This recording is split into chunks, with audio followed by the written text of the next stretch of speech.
Celebox. Si Dalia, 28 anyos, magaling na mekaniko sa isang auto repair shop.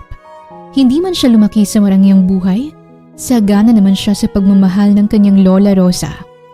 Ngunit sinubok ang katatagan niya nang magkaroon ng demensya ang kanyang lola. Lola, hindi mo man kami maalala minsan. Wala pa ring pagbabago sa pagmamahal namin sa'yo. Hinding-hindi ka namin iiwan. Samantala, si Clifford, 32 anyos, mahusay na geriatric doctor sa Twinkle Haven, isang institusyon na nagbibigay ng pangangalaga sa mga matatanda. Kilala siya sa kanyang dedikasyon at malasakit sa mga pasyente.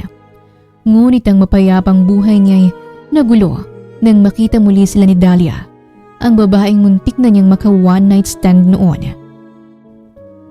Dalia, pumayag akong sumama sa inyo dahil may demensyang lola mo. Pero ang pasuotin pa ako ng lola mo ng isang floral duster, hindi ko magagawa. Mas mabuti pang umuwi na lang ako. Dahil sa muling pagtatagpo nila, may pag-asa bang mauwi sa pagmamahala ng isang geriatric doctor at isang mekaniko? Dalawang pusong magkaiba ang mundo.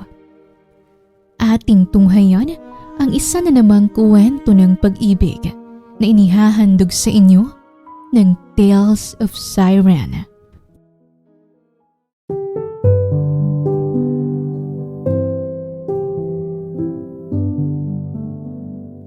Sir Jules, okay na po yung preno ng kotse nyo.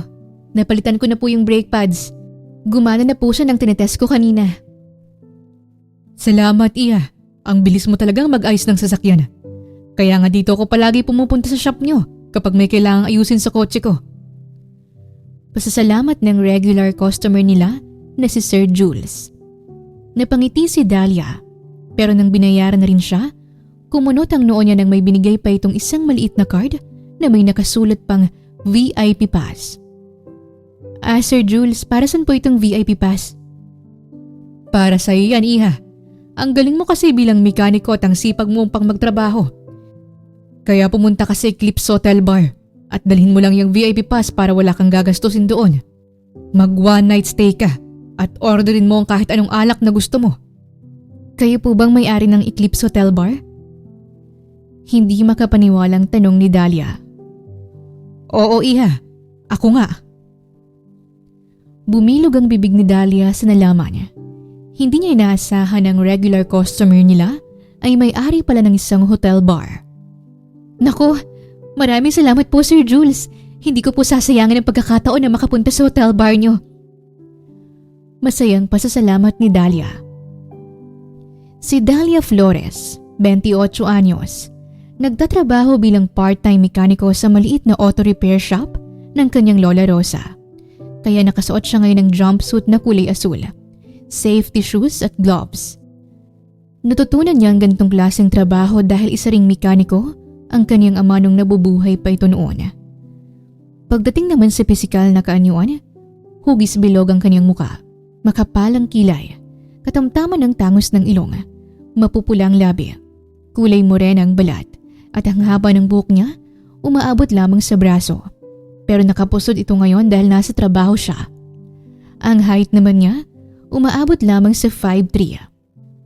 Pagdating ng Sabado, pumunta siya sa Eclipse Hotel Bar, dalang VIP pass na binigay ni Sir Jules. Hindi nga niya sinayang ang pagkakataon na mag-enjoy sa isang high-end hotel bar na karamihan ay mga sikat na personalidad at mga business tycoon ng mga guest. Grabe, sobrang ganda ng bar nila rito. Mabuti na lang naranasan kong maging VIP guest dito, kaya matitikman ko rin ang iba't ibang alak nila rito na kamamahal. Masayang sambit ni Dalia. Mag-isa siya sa isang table sa dulo. Inofferan pa siya kanina ng staff ng exclusive table pero tinanggihan niya dahil mag-isa lang naman siya. At dahil VIP guest siya, sa luxury suite room siya matutulog, ang pinakamahal na room ng Eclipse Hotel Bar. Kahit hindi pa siya nag-iisang oras sa pag-iinom, ay tinamaan agad siya ng alak. Ilang sandali, naisipan niyang magbanyo pero nang tumayo siya, parang mahihilo pa siya. Pero mabuti na lang, nakayanan niyang magbanyo, kaya nakabalik agad siya. Ang Ang sarap talaga ng alak nila rito. Lasing na sambit ni Dahlia bago tumungga ulit sa hawak na baso nang biglang may lumapit na isang lalaki sa kanya. Miss, anong ginagawa mo? Nang marinig ni Dahlia ang baritonong boses ng lalaki, ay lasing na napatawa siya. Tumungga muna ulit siya sa hawak niyang baso bago nagsalita. Mister, bulag ka ba? Wala ka bang mga mata? Hindi mo ba nakikita na umiinom ako? Hindi natapos ni Dahlia ang sasabihin nang mag-angat siya ng tingin. Parang nawala pa bigla ang kalasingan niya nang makitang mukha ng lalaki na para bang nakakalaglag panty ang kagapuhan nito. Magandang pagmumukha ng lalaki. Maskulado ang katawan at matangkad din ito na maaaring umabot sa 6'2". Kahit nakasuot lamang ito ng kulay asul na long sleeve polo na nakatak-in sa suot nitong khaki pants, ay umaapaw pa rin ang karisma at lakas ng dating. Pero imbes na tuluyang mamangha siya sa lalaki na nasa harapan niya, ay pinilig na lamang niya ang kanyang ulo sa pag-aakala na baka gwapo lang ito pero playboy pala. Mister, pasensya na. Hindi ako nandito para makipaglandian. Kaya kung may balak kang kunin ang number ko, hindi ko ito ibibigay sa mga hindi ko kilala. Supladang sabi ni Dahlia sa lalaki bago uminom ulit sa hawak niyang baso. Miss, baso ko ang iniinom mo. Kaya anong ginagawa mo sa table ko? Nang marinig yun ni Dahlia, ay bigla na lamang siyang nabilaukan sa iniinom niya. Naibuga pa niya yun ng wala sa oras, kaya nabasa pa ang suot niyang damit. Parang binuhusan pa siya ng malamig na tubig sa sobrang kahihiyan. Nasa kabila pa pala ang table niya. Pasensya na, akala ko table ko na to, na parami na yatang nainom ko. Nahihiyang pagsasalita ni Dahlia. Tumayo na rin siya sa pagkakaupo at pasimpleng aalis na sana para bumalik sa table niya. Pero naagaw ang pansin niya nang makita ang isang red velvet cake sa ibabaw ng table nito na paboritong cake niya. Birthday mo ngayon? Tanong niya sa lalaki dahil may isang maliit na kandila pa sa ibabaw ng cake. Yeah, it's my birthday. Wow, kung ganon, happy birthday! Pero mag-isa ka lang? Wala kang kasama dito? Wala. Nalungkot naman si Dahlia sa narinig. Naawa pa siya sa lalaki dahil wala itong kasama sa kaarawan nito ngayon. Kaya naman may naisip siya. Ganto na lang, para hindi ka maging malungkot sa birthday mo. Sasamahan na lang kita rito. Wala rin naman akong kasama eh. Masayang sabi ni Dahlia. Miss, ayos lang. Hindi mo na kailangan. Pero si Dahlia bumalik sa kanyang table upang kunin ang baso at alak para maki-birthday. Sayang din naman kung hindi siya makakakain ng paborito niyang red velvet cake. Kaya nang makabalik siya sa table ng lalaki, naging feeling close na agad siya. Para bang wala siyang ginawang kahihiyan kanina. Halos kalahati na rin ang cake ang naubos niya. Kwento pa siya ng kwento tungkol sa mga kaganapan sa buhay niya. Habang tahimik namang nakikinig ang lalaki sa kanya, napapailing pa ito minsan tuwing tumatawa siyang mag-isa na parang baliw. Dahil na rin sa tama ng alak, may naisip ang gawin si Dahlia. Tumayo siya mula sa kinaupuan. Dahil birthday mo ngayon, kakantahan kita. Aba, ang swerte mo kung maririnig mong napakagandang boses ko. Mayabang na usal ni Dahlia. Akala naman ng lalaki kakanta siya ng happy birthday, pero iba palang trip niya. Bahay kubo kahit munti ang halaman doon ay sari-sari, singkamas at talong, sigarilyas at mani. Feel na feel nga ni Dahlia ang pagkanta ng bahay kubo na ikinabuga naman ng lalaki sa iniinom nitong alak na halos mabilaukan pa ito. Ang ilang customer na malapit sa table nila ay napating na rin kay Dahlia. Miss, pinagtitinginan ka ng mga tao. Saway ng lalaki sa kanya. Pero si Dahlia tuloy pa rin sa pagkanta ng bahay kubo. Bahay kubo na nga lang ay sintonado pa siya. Napailing pa ang lalaki sa kanya hanggang sa hindi na rin ito naiwasang mapatawa sa pinagagagawa niyang kalokohan. Oh, napatawa rin kita sa birthday mo. Ang ganda ng boses ko, no? Naku, baka ma-inlove ka pa sa boses ko, ah. Panunokso ni Dahlia at dahil na rin siguro sa tama ng alak, nagkaroon pa siya ng lakas ng loob na hatakin ng isang kamay ng lalaki, kaya napatayo na rin ito. Alam mo, mas sasaya ka sa birthday mo kung sasayaw ko sa dance floor. Tara, samahan na kita. Bago pa makaangal ang lalaki, nahigit na ni Dahlia ang kamay nito. Nang nasa dance floor na rin sila, ay todo hataw si Dahlia. Sumayaw ka naman, para ka namang isang poste dyan. Natatawang sigaw ni Dahlia sa lalaki nang mapansing nakatayo lang ito sa harapan niya habang nakatingin lamang sa kanya. Hindi ako marunong sumayaw, miss. Ani ng lalaki sa malalim na boses. Ano? Hindi ka marunong sumayaw? Kahit magbudots ka lang. Hindi natapos ni Dahlia ang sasabihin nang biglang magsiksikan ng mga tao sa dance floor. Naitulak pa siya papalapit sa lalaki, kaya bigla na lang siyang napahawak sa magkabilang balikat nito. Halos wala ng distansya sa pagitan nila at ramdam niyang matitipon ng dibdib nito. Bigla na lang tuloy siyang kinabahan at napalunok ng laway. Kung hindi ka marunong sumayaw, saan ka ba marunong? Nauutal pang tanong ni Dahlia nang magtama ang kanilang mga mata. Pero imbis na makarinig ng sagot si Dahlia sa lalaki, ay napansin niyang bumaba ang titig nito sa labi niya. Sa mga oras na ito, parang sasabog na yata ang puso niya sa sobrang bilis ng pagtibok nito. Mas lalong nagwala pa ito ng tuluyang halikan siya nito ng marahan sa labi. Nanlaki ang mga mata niya sa gulat, pero dahil na rin sa hindi may paliwanag na nararamdaman, nadala ng alak na dumadaloy sa katawan niya, ay napapikit siya at sinuklian ang halik ng lalaki. Hanggang sa natagpuan na lamang nila ang kanilang mga sarili sa loob ng isang room. Mas lumalim pa ang halikan nilang dalawa. Para bang iisa lang ang sinisigaw ng kanilang mga katawan. Kaya mauuwi pa yata sa mainit na pangyayari ang pagtatagpo nila ngayong gabi.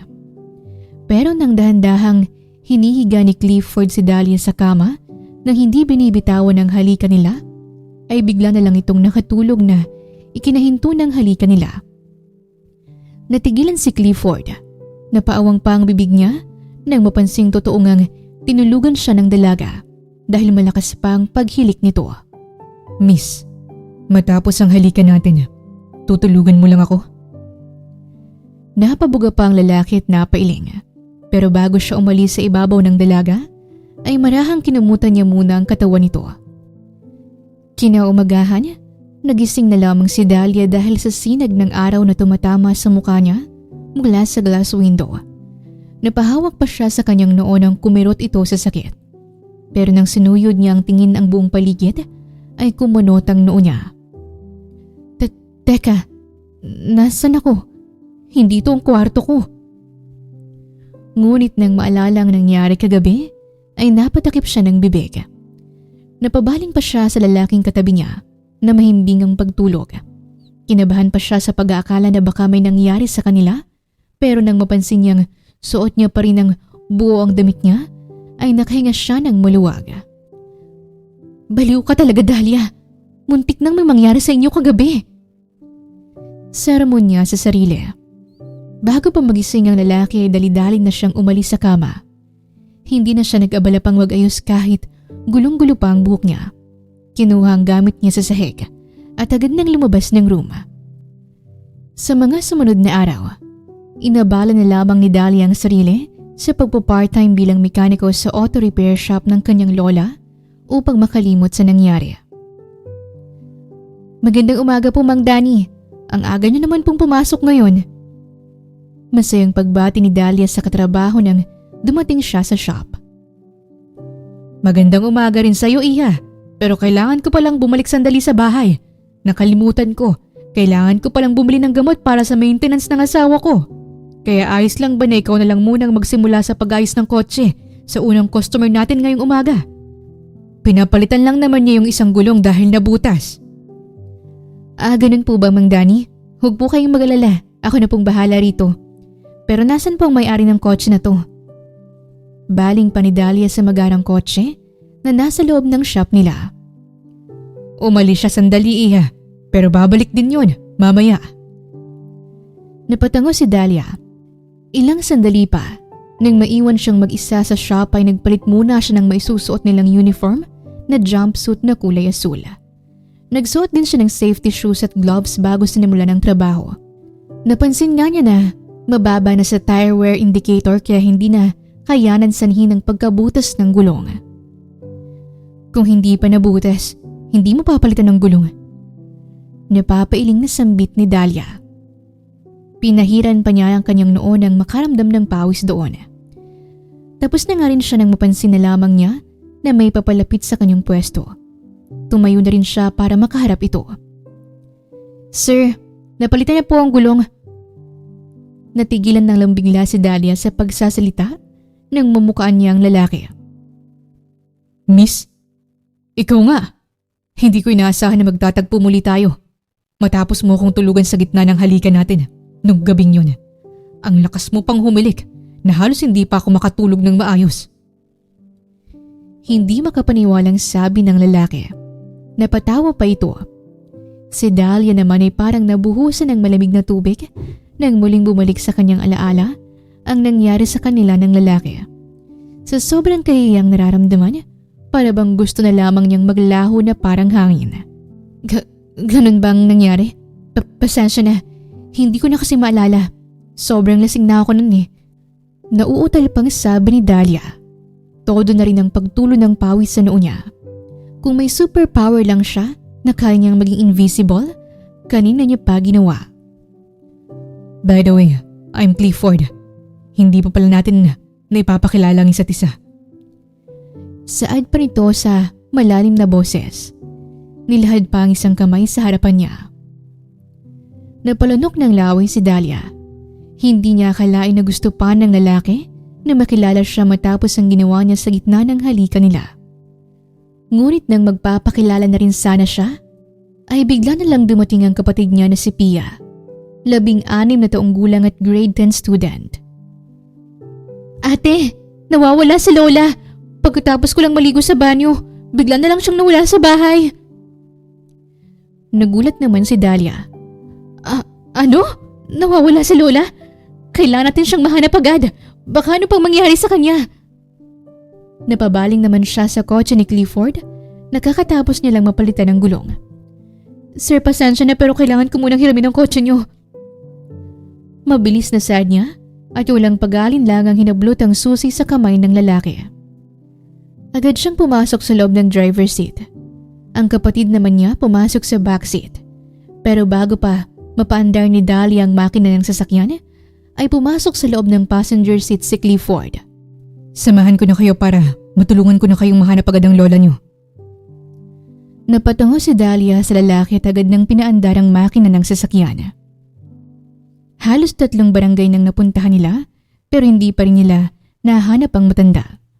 Bakas na rin ang pagkabalisa sa itsura ni Dahlia sa sobrang pag-alala sa kanyang lola. Pero nang napapadaan sila sa isang park playground, doon nga lang ito nakita. "Ate, si Lola!" Sigaw ng kapatid niya. Dali-dali nga niyang tinigil ang sasakyan sa gilid ng kalsada. Nang lumabas silang tatlo, ay agad pinuntahan nilang matanda. Unang nakalapit si Dahlia na hingal pa sa pagtakbo. "Lola! Hindi po ba sinabi namin ni Pia na huwag po kayong lalabas ng bahay na mag-isa? Pinag-alala niyo po kami ng sobra. Tara na, umuwi na po tayo sa bahay." Puno ng pag-alala ni Dahlia. Hahawakan na sana niya ang kamay ng kanyang lola, pero tinabig lang ito nang ikinagulat niya. "Teka, bakit ako sasama sa'yo? Sino ka ba? Kilala ba kita, iha?" "Lola, ako po ito si Dahlia, ang apo niyo." Hindi natuloy ni Dahlia ang sasabihin nang nilagpasan lang siya ng kanyang lola. Natigilan siya.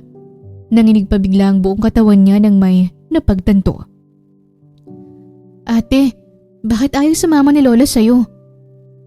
Takang tanong ni Pia nang makalapit ito sa kanya. Hindi na naman tayo maalala ni Lola, Pia." Nanginginig na sagot ni Dahlia sa kapatid. Hindi niya pa napigilan ang paglandas ng mga luha niya. Masakit para sa kanya na hindi naman sila maaalala ng Lola Rosa nila dahil sa demensya nito. Ang Ang demensya ay isang kondisyon na kadalasan nakakaapekto sa mga taong may edad na. Kung sa stages ng demensya, nasa middle stage ang kanyang Lola Rosa, kung saan nagiging kapansin-pansin, malala at nakakaapekto ng malaki sa pang-araw-araw na buhay. Ang mga sintomas ay maaring mag-iba-iba, ngunit ang karaniwang sintomas ay pagkawala ng memorya at pagbabago ng ugali. Pero agad kinalma ni Dahlia ang sarili dahil sa mga pangyayaring ganito. Sila lamang ng kapatid niya ang makakatulong sa lola nila. Lalapitan na sana niya ulit ang lola niya nang biglang maramdaman niya ang paghawak ni Clifford sa braso niya. Kaya napabaling siya rito. Mamaya mo nalapitan ng lola niyo. Hayaan niyo lang muna siya na makipaglaro sa mga bata. Minsan yung may mga demensya, nagiging agresibo sila kung pipilitin niyo sila. Dahil sa sinabi ni Clifford ay natauhan si Dahlia. Hindi nga siya dapat magpadalos-dalos sa gagawin, baka lumala ang sitwasyon ng lola niya. Kaya naman, nagpakawala na lamang siya ng malalim na hininga. Umupo sila ni Pia sa isang bench habang pinagmamasdan ng lola nila na masayang nakikipaglaro sa mga bata habang may karga pa itong manika. Ate, ang say ni Lola, parang bumalik siya sa pagkabata. Natatawang sabi ni Pia. Si Dahlia naman na sobrang pag-alala kanina sa lola, hindi na naiwasang mapangiti ngayon. Pero napabaling ulit siya kay Clifford nang magsalita ito.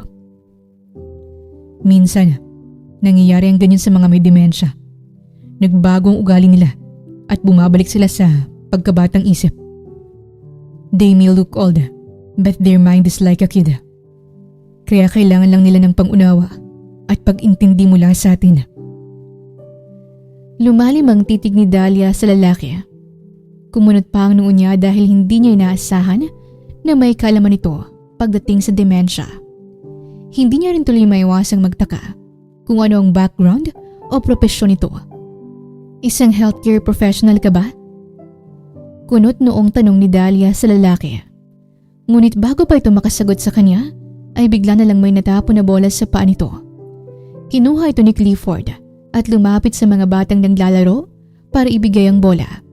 Pero ilang sandali pa, nabigla na lamang si Dahlia at ang kapatid niya nang niyakap ng lola nila si Clifford. Dodong! Ikaw nga! Namiss kita, Dodong! Kumusta ka na? Agad namang lumapit si Dahlia sa lola. Lola, nagkakamali po kayo. Hindi po siya si Dodong. Pagtatama niya. Ngunit napailing ang kaniyang lola. Hindi ako pwedeng magkamali. Siya si Dodong. Umuwi na rin siya rito sa Pilipinas para bisitahin tayo. Hindi ka ba masaya, Apo? Umuwi na rin ang crush mo galing abroad. Nagulat si Dahlia sa huling sinabi ng kanyang lola. Nang napabaling siya kay Clifford, pansin din niya ang gulat sa itsura nito. Ngayon, hindi na alam ni Dahlia kung matatawa ba siya na naaalala na rin siya ng lola niya o mababahal na lamang siya dahil napagkamalan pang ibang tao ng lola niya ang lalaking muntik na niyang maka one night stand. Anong relasyon ni Dodong sa lola mo? Kuryosong bulong ni Clifford sa kanya. Si Dodong, ang batang tinulungan. Hindi natapos ni Dahlia ang pagpapaliwanag nang magsalita ang kanyang lola. O Apo, hindi mo rin ba siya yayakapin? Hindi mo ba namiss si Dodong? Oo nga ate. Nandito na rin sa wakas si Kuya Dodong, kaya hindi mo man lang ba siya yayakapin? Singit naman ang kapatid niya nang may panunok-puso pa sa boses nito. Si Dahlia naman ay pinanlakihan ng mga mata ang kapatid. Pero sa huli, pilit ngumiti na lamang siya para sa kinalang din ang lola nila. Dahil baka magwala pang matanda kung pipilitin niyang hindi si Dodong ang lalaki. Pero Lola, bakit hindi po muna tayo umuwi sa bahay? Baka nagugutom. Natigil bigla sa pagsasalita si Dahlia nang itulak siya ng kanyang lola ng malakas. Kaya ang ending, napayakap pa siya kay Clifford na ikinabigla niya. Ang bagal mo naman, Apo. Kailan ka pa nahiya kay Dodong? Alam ko naman miss na miss mo na rin siya kaya ayan, yakapin mo na siya ng buong buo. Masayang sabi pa ng kanyang lola. Pero si Dahlia naman ay hiyang-hiya na ngayon. Napapikit na lamang siya ng mariin at binaon ang mukha sa dibdib ng lalaki. Clifford, pasensya ka na talaga sa lola ko, pero pwede bang makisakay ka na lang din? Isa rin kasi sa mga sintomas ng dementia ang mistaken identity. At baka rin kasi magwala si lola kung pipilitin namin na hindi ikaw si Dodong. Baka hindi rin siya umuwi eh. Bago pa matapos ni Dahlia ang sasabihin, ay nabigla na lang siya nang maramdaman ang pagyakap ni Clifford sa kanya. Sabi ko na nga ba, mamimiss mo ako eh. Kung hindi pa ako umuwi rito, hindi ko malalaman na crush mo pala ako, Dahlia. Masayang pagpapanggap ni Clifford at mas lalong hinigpitan pa ang pagkakayakap sa kanya. Si Dahlia naman, hindi inaasahan na ganun kabilis pumayag si Clifford sa pakiusap niya, pero napangiti na lamang siya. Masaya ako na nandito ka na rin sa Pilipinas, Dodong. Masayang sabi niya at pilit tumawa pa. Ngunit hindi may wasang mailang si Dahlia. Matapos ang muntikan nilang one-night stand noong gabing yun, heto sila ngayon, mahigpit na magkayakap, habang todo ang kaba na nararamdaman niya. Pero ilang sandali pa, naputo lamang ang yakpan nila nang bigla na lang bumuhos ang malakas na ulan. Nako, umuulan. Tara, umuwi na tayo. Sabi ni Dahlia. Kaya naman, nakauwi sila sa bahay nila nang inihatid sila ni Clifford. Pero basang-basa pa sila dahil naabutan sila ng ulan. Ito po ang isusuot ko? Gulat na tanong ni Clifford sa matanda nang ibigay sa kanyang isang floral duster. Oo, Dodong, yan ang isuot mo. Kaysa naman magkakalagnat ka pa kung hindi ka magpapalit ng damit. At isa pa, sanay ka naman magsuot ng pangbabaeng damit dahil nung bata ka pa, sinusuot mo ang mga damit ni Dahlia. Akala ko pa nga noon na bakla ka eh. Pero naglalaro lang pala kayo ni Dahlia.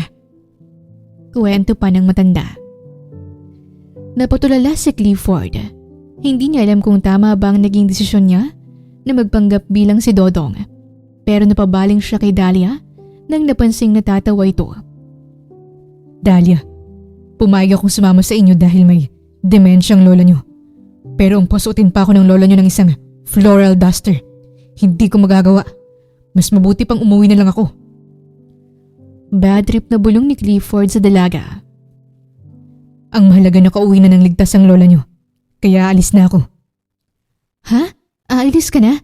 Malakas pa ang ulan sa labas.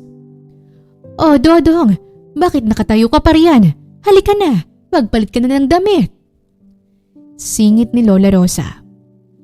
Pero si Clifford naman ay tarantang napabaling kay Dahlia at sa kapatid nito para humingi ng tulong. Pero agad nang nahigit ng matanda ang isang braso niya papunta sa banyo, kaya wala siyang nagawa kundi ang magpalit ng damit. Mga apo, bagay na bagay kay Dodong ang floral duster ko, hindi ba? Masayang tanong ng matanda kina Dahlia at Pia nang nakabihis na rin ng floral duster si Clifford. Opo, Lola. Bagay na bagay po kay Dodong ang floral duster niyo. Ang sexy niya nga pong tignan. Pagsang-ayon ni Dahlia, sabay thumbs up ng natatawa. Sobrang bagay po kay Lola, Kuya Dodong. Kung naging babae lang siya, paniguradong maraming lalaking magkakandara pa sa kanya. Natatawang sabi naman ni Pia. Nakisakay nga sila sa pinagagawa ng lola nila. Pero si Clifford naman ay halos hindi na may pintang mukha dahil sa pagka-bad trip. Masama pang tingin kay Dahlia dahil tawang-tawa pa ito sa suot niya. Dodong, bakit ang lungkot ng mukha mo? Ayaw mo ba ng floral duster? Gusto mo bang magpalit ng polka dots na duster? Meron ako sa kwarto. Hindi po. Ayos na po ako rito. Ang saya-saya nga po ng mga apo nyo nang makita ang suot ko.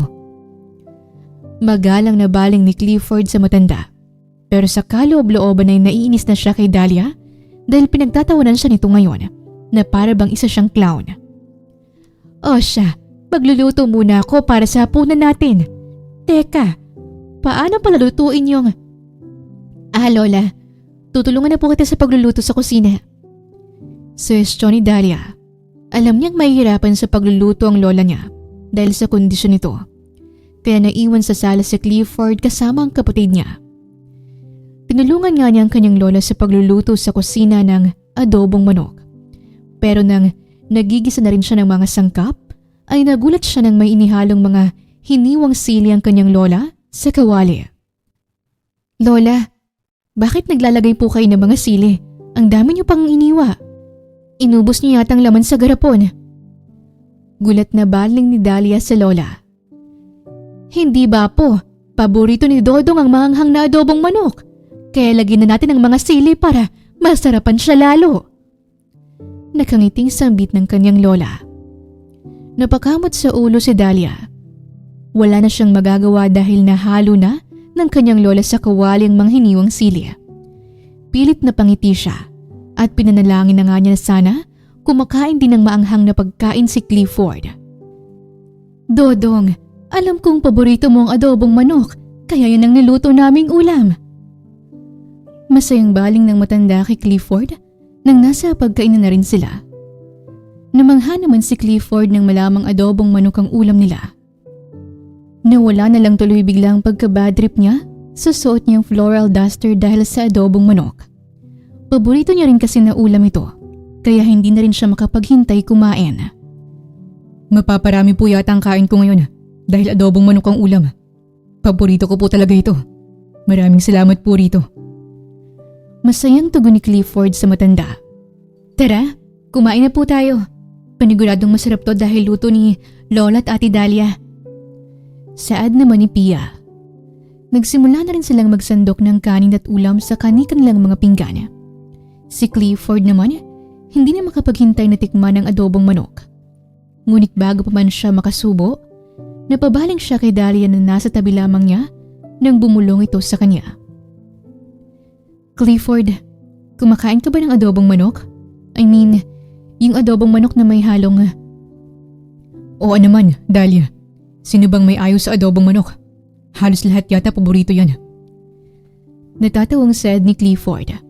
Ngunit nang kumain na rin siya at sumubo sa hawak niyang paa ng manok, ay bigla na lamang siyang napabilaukan at napaubo ng wala sa oras. Tubig! Kailangan ko ng tubig!" Nauutal na sigaw ni Clifford. Hindi niya inaasahan na maanghang palang adobong manok na ulam. At hindi lang basta maanghang, sobrang anghang pa. Kaya niyang kainin ng kahit ano, wag lang ang mga maanghang. Dahil ayaw niya ng pakiramdam na para bang nasusunog ang lalamunan niya. Agad naman siyang inabutan ng tubig ni Dahlia at naubos niyang laman ito sa isang lagok lang. "Clifford, pasensya na. Paborito kasi ni Dodong ang maanghang na adobong manok, kaya nilagyan ni Lola ng mga sili kanina." Pabulong na paghingi ng tawad ni Dahlia. Ano? Bakit ngayon mo lang sinabi kung kailan nakain ko na? Ilang sili bang nilagay ng lola mo? Sobrang anghang. Parang nasa impyernong lalamunan ko." Inis na bulong pa ni Clifford. Pasensya na talaga. Sasabihin ko na sa'yo kanina pero tinikman." Hindi natapos ni Dahlia ang sasabihin nang lumapit si Lola Rosa sa kanila. "Dodong, ayos ka lang. Bakit ganyan ang itsura mo? Kulang pa bang nilagay kong mga sili sa adobong manok? Gusto mo bang dagdagan ko pa?" Nakangiting question pa ng matanda. Nagulat naman si Clifford. Napalunok pa siya ng laway at agad na pailing. Hindi po. Sakto lang pong nilagay niyong mga sili, Lola Rosa. Nabigla lang po ako sa sobrang sarap ng adobong manok. Unang kagat ko pa nga lang sa paa ng manok. Ramdam ko na agad parang nasa langit ako." Tumawa pa si Clifford para maitago ang impyernong nararamdaman sa lalamunan. Dahil sa sinabi niya, lumiwanag naman ang mukha ni Lola Rosa. Pumalakpak pa ito na parang bata.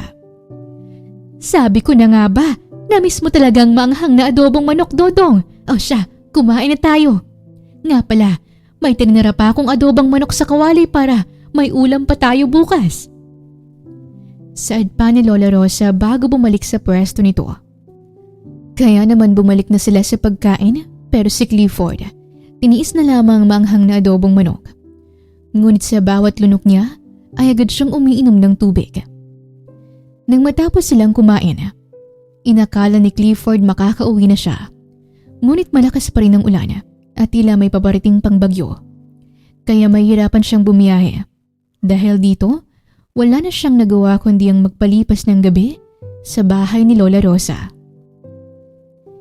Ito ang kwarto ni Dodong, kaya dito ka na matulog. Ito lang naman ang bakanting kwarto. Baling ni Dahlia kay Clifford nang nasa loob na rin sila ng kwarto ni Dodong. So, imposibleng wala kayong damit ng panglalaki rito. Tapos pinasuot niyo ako nito. Usal ni Clifford at tinuro ang suot niyang floral duster. Napakamot sa ulo si Dahlia. Pasensya na talaga. Sana pagpasensya mo ng lola namin. Minsan nagiging makulit lang siya dahil sa kondisyon niya. Napabuntong hininga na lamang si Clifford bago sinuyod ang tingin sa loob ng kwarto hanggang sa may isang litrato ang umagaw ng atensyon niya na nakadisplay sa ibabaw ng drawer. Ang cute ni Dodong nung bata siya, no? Nakangiting sambit ni Dahlia. Cute? Paano ko malalaman na cute siya kung nakatalikod siya sa picture? Crazy. Anong sabi mo? Crazy? Sinabi mo bang baliw ako? Inis na usal ni Dahlia. Pero bago pa sila magtalo, ay bigla na lang may tumalo na butiki sa labi ni Clifford. Dahlia, tulungan mo ko. Baka tumae o umihi pa siya sa labi ko. Natatarantang sigaw ni Clifford. Kumalma ka lang, butiki lang yan. Type kaya niya kaya gusto ko niyang mahalikan. Natatawang biro ni Dahlia. Pero si Clifford, mas lalong nataranta nang gumagapang pa rin ang butiki sa mukha niya. Dahil sa pagwawala niya, nawalan pa siya ng balanse sa pagkakatayo. Nahigit niya pa ang braso ni Dahlia kaya ang ending, dalawa silang napatumbas sa kama. Pumaibabaw pa si Dahlia sa kanya at halos magtama ang kanilang mga labi dahil sa sobrang lapit ng mga mukha nila. Pero nabigla na lamang sila nang bumukas ang pintuan at bumungad sa kanila si Lola Rosa. Nagulat ang itsura. Diyos ko, iha! Anong pinaggagawa mo? Alam kong crush na crush mo si Dodong pero huwag ka namang atat na gawin iyon. Nataranta si Dahlia kaya agad siyang umalis sa ibabaw ni Clifford. Lola, nagkakamali ka. Dodong, pagpasensyan mo ng aking apo. Hindi niya lang siguro mapigilan ang bugso ng kanyang damdamin. Baling ng matanda kay Clifford. Okay lang po, Lola Rosa. Naintindihan ko naman po ang apo niyo. Sagot na lamang ni Clifford. O siya apo, matulog ka na rin sa kwarto mo. Iwan mo na rito si Dodong para makapagpahinga na rin siya. At kasal muna bago isuko ang bataan. Huwag kang magmadali apo, nakakahiya kay Dodong. Payo ng kanyang lola bago ito tuluyang lumabas ng kwarto. Nang silang dalawa na lang naiwan, inis na napabaling si Dahlia kay Clifford. Bakit mo kasi hinigit ang braso ko? Ayan tuloy, nadatnan pa tayo ni Lola sa ganung posisyon. Hindi ka pa ba pupunta sa kwarto mo? O baka gusto mong dito ka na rin matulog? Okay lang naman sa akin. May pangaasar pa sa boses ni Clifford. Ano? Bakit naman ako matutulog dito na kasama ka? Baliw ka ba? Maiwan na nga kita rito. Usal ni Dahlia bago tuluyang lumabas na rin ng kwarto. Kinabukasan, nang magising si Dahlia, nalaman na lamang niya mula sa kanyang kapatid na maaga raw umalis ng bahay si Clifford. Bakit ang aga naman niyang umalis? Tanong ni Dahlia sa kapatid habang nasa kusina sila. Baka papasok pa siya sa trabaho niya. Bakit ate? Type mo bang lalaking yun? Type? Hindi no. Takot nga yun sa butiki eh. Depensa ni Dahlia. Pero hindi niya maintindihan kung bakit nalulungkot siya na umalis agad si Clifford at maaaring hindi na muli sila magkita. Ngunit naputol lamang ang kanilang pag-uusap nang biglang sumulpot ang kanilang lola. Mga apo, anong nangyari kahapon? Bakit wala akong maalala? Dahil sa tanong ni Lola Rosa, nagkatinginan si Dahlia at Pia. Madalas ngang mangyaring ganito sa lola nila. Hindi maalala ang nangyari kahapon. Ito ay dahil sa pagkasira ng mga selula sa utak na responsable sa pagforma at pagretriba ng mga alaala. Ayos lang po yan la. Tara na po, Mag-almusal na po tayo. Nakangiting sabi ni Dahlia dahil kailangan pang uminom ng gamot ang lola nila.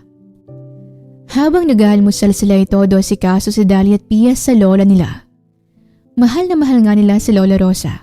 Kahit minsan, hindi sila maalala dahil sa kondisyon nito.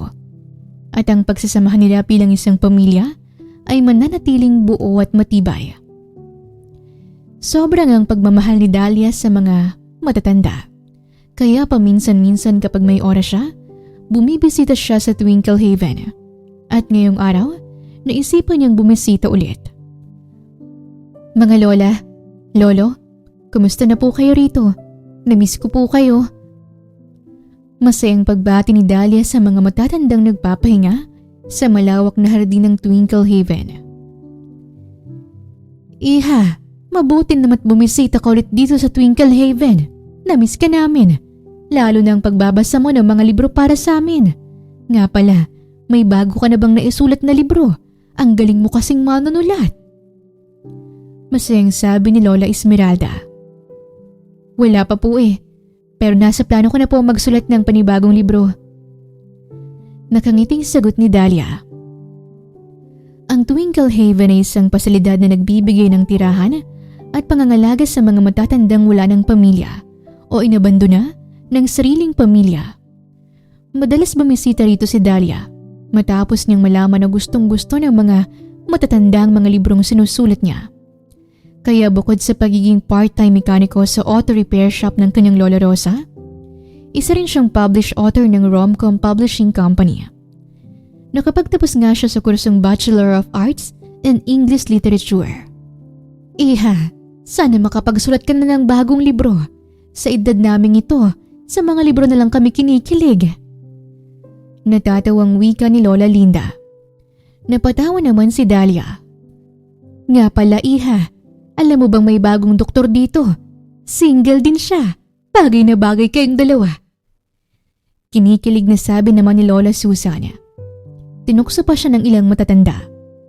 Nako, hindi po ako pumapatol sa matanda. Baka kaedad ko lang po ang mga apo niya. Alam ko naman pong age doesn't matter pero baka tumaas lang ang blood pressure niya at atakihin pa sa puso kung mag-aaway kami. Doc Clifford! Kumunot ang noo ni Dahlia nang maging pamilyar ang pangalan sa kanya. Doc Clifford? Kunot noong sambit niya. Doc, sabi ni Dahlia, matanda ka na raw. Baka atakihin ka raw sa puso kapag maging kayo. Natatawang wika ni Lola Susan. Nagtawanan ng ilang matatanda. Kinabahan naman si Dahlia nang marinig ang pamilyar na boses mula sa likuran niya. Ang judgmental naman po niya, Lola Susan. Clifford? Gulat na paglingon ni Dahlia. Nanlaki pa ang kanyang mga mata. Hindi niya inasahan na muli silang magkikita at dito pa talaga sa Twinkle Haven. Anong ginagawa mo rito? Bakit nandito ka? Sunod-sunod niyang tanong. Ako ang bagong geriatric doctor nila Dahlia. Nang marinig yun ni Dahlia ay doon lamang niya napagtanto na si Clifford nga ang tinutukoy ng mga matatanda bilang bagong geriatric doctor. Nakasuot pa ito ng puting lab gown at may nakasabit na stethoscope sa leeg. Doon din niya lubusang naunawaan kung bakit marami itong alam tungkol sa kondisyon ng kanyang lola. Isa pala itong medical doctor na nag-specialize sa pangangalaga sa mga matatanda. Napapikit na lamang siya ng mariin nang maalala ang lahat ng nasabi niya kanina. Aba, magkakilala nga pala kayong dalawa. Maganda yan. Hindi imposibleng magkatuluyan kayo. At kapag umabot man sa kasalan ng relasyon nyo, imbitahin nyo kami ha. Gusto muna naming makadalo sa kasal nyo bago kami kunin ni kamatayan. Natatawang sabi ni Lola Imelda. Sumang-ayon at nagtawanan din ng ilang matatanda. Naku Lola Imelda, imposible po yung sinasabi nyo. Hindi po namin gusto ang isa't isa. Natatarantang depensa ni Dahlia. Ngunit napabaling siya kay Clifford nang mapabuga ito ng tawa at magsalita. Paano kung hindi imposible? In fact, magiging madalas na rin ang pagkikita natin dito, Dahlia. Nakataas pa ang kilay na sambit ni Clifford sa kanya nang may mapaglarong ngiti pa sa labi nito. Napalunok si Dahlia nang bumilis ang pintig ng puso niya. Hindi niya alam kung magandang sign ba ito na magiging madalas na rin ang pagkikita nila. Pero sinungaling siya kung hindi niya aaminin sa sarili na masaya siya dahil masusundan pa ng ilang beses ang kanilang pagkikita. Kaya sa sumunod na araw na pagbisita niya sa Twinkle Haven ay nagkitang muli sila. Doc Clifford, halina kayo, sumali na kayo sa paglalaro namin. Sabi ni Lola Susan nang makita si Clifford. Napansin ni Dahlia ang paglapit ni Clifford sa kanya. Hindi niya pa matatanggi ng guwapo nito sa suot na puting love gown.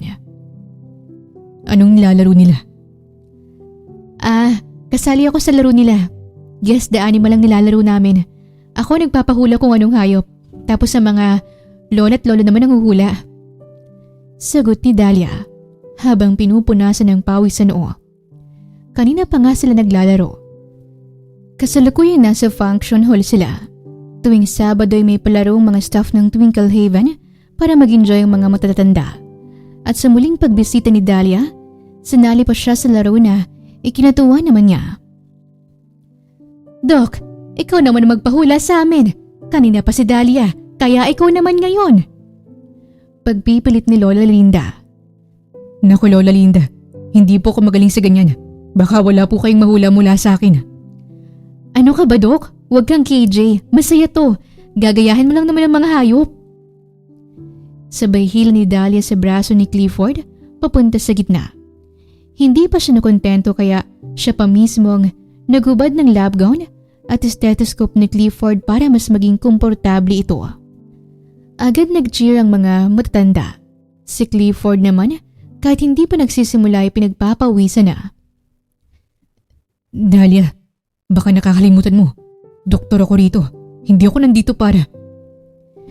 Naputo lang sasabihin ni Clifford nang itapat ni Dahlia ang bowl na may lamang mga nakatuping papel.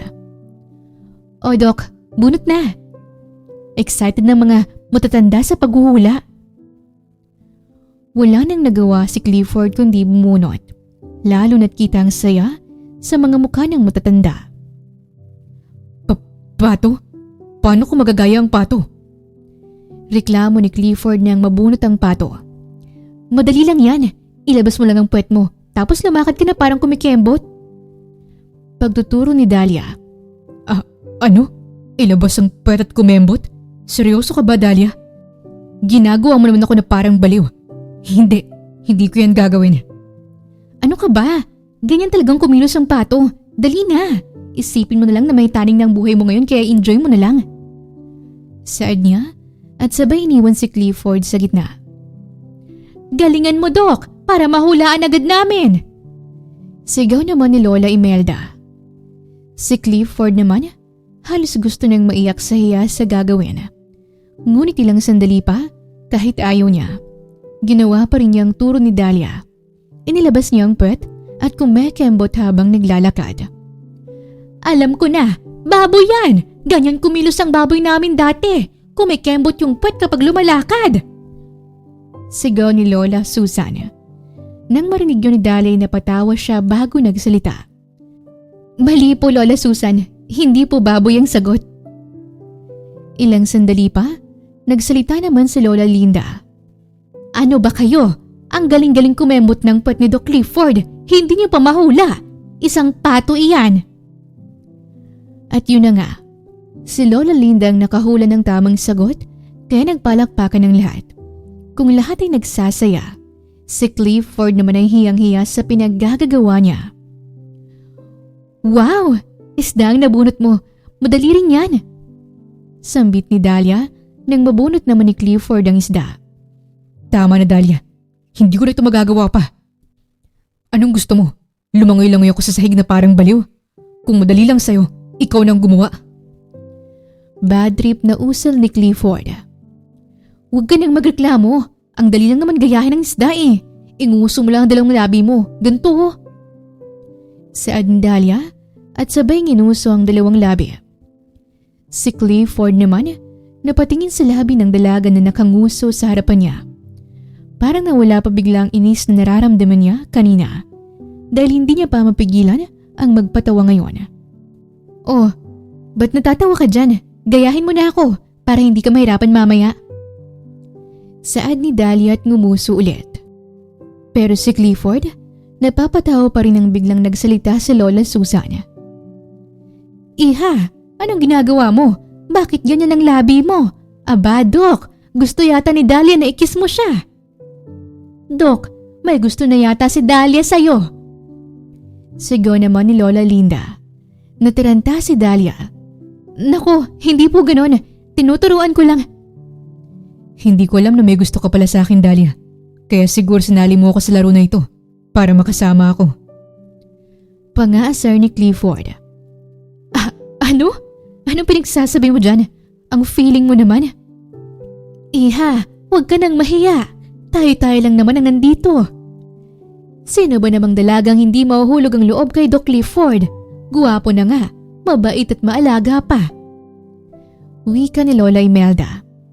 Imbis na ituloy ang paglalaro ay tukusuhan ang naganap. Pulang-pula ang mukha ni Dahlia habang si Clifford ay tawang-tawa naman sa kanya. Sa sumunod na araw na pagbisita ni Dahlia sa Twinkle Haven, nadatnan niya ang mga matatanda na nagzuzumba sa function hall kaya sinali pa siya ng mga ito. Enjoy na enjoy naman siya habang nakikisabay sa paghataw. Pero nang tumalon-talon siya para sa jumping jacks, ay bigla na lang niyang na-spray ng kaliwang paa niya.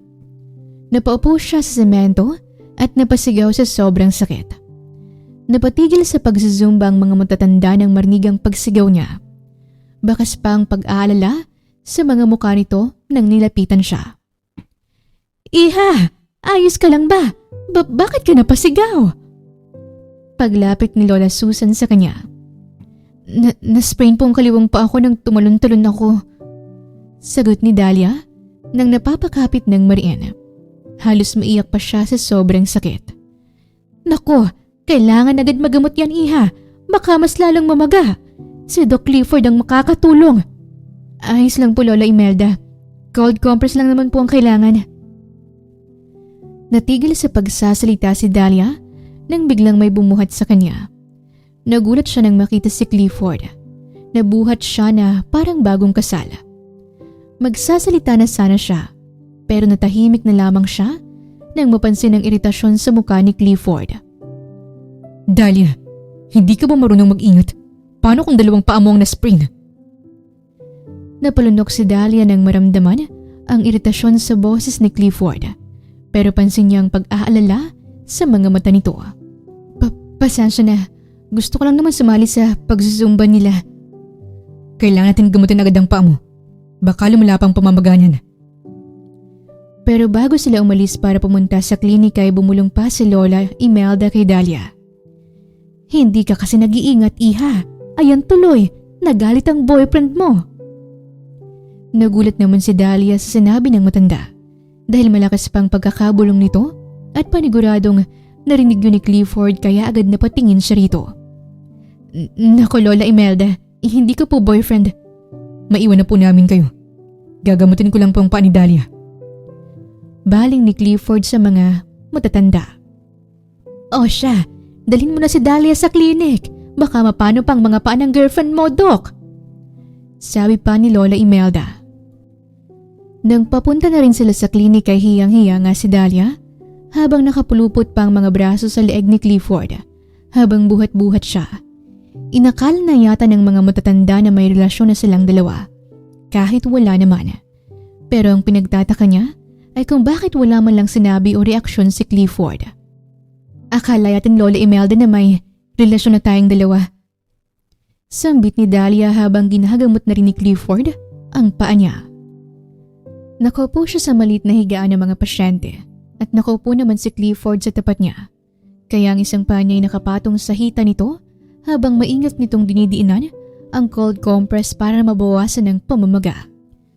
Then, let them think that you're my girlfriend. Ano? Ayos lang sa'yo kahit isipin nila na may relasyon tayo? Nababaliw ka na ba? Yes, Dahlia. I would even be proud of you were really my girlfriend. Hangang-hanga ako sa tapang at katatagan mo na hindi mo kailanman sinukuan ng Lola Rosa mo kahit may demensya siya. Nakakahangang pagmamahal mo sa pamilya mo. Napakaswerte nila dahil may isang Dahlia na nagmamahal sa kanila.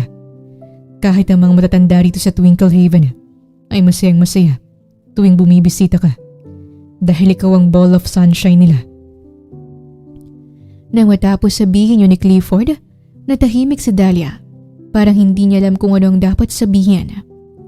Marahan na lamang siyang ngumiti. Ngunit kasabay ng ngiting yun ay ang mga luhang dahan-dahang kumakawala sa gilid ng mga mata niya. Nataranta naman si Clifford nang makitang pagbagsak ng mga luha niya.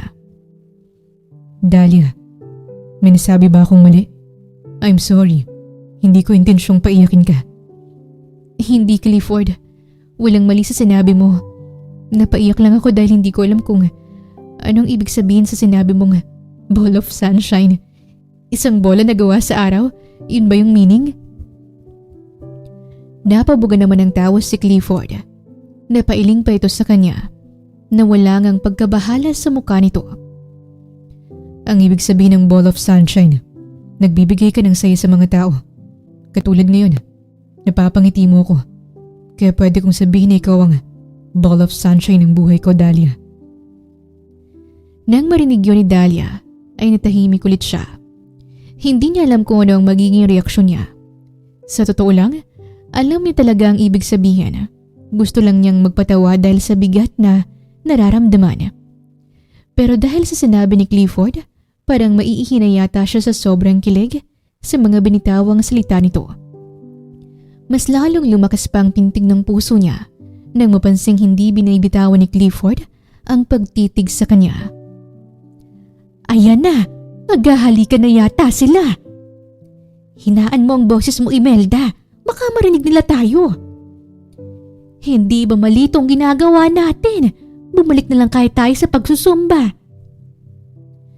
Nang marinig ni Dahlia at Clifford ang mga boses ng tatlong matanda ay sabay nga silang nagulat at napabaling sa pintuan. Hindi nila namalayang kanina pa pala naroon ang mga ito. Tahimik na nanunood sa kanila. Ano pong ginagawa niyo riyan? Gulat na sambit ni Dahlia.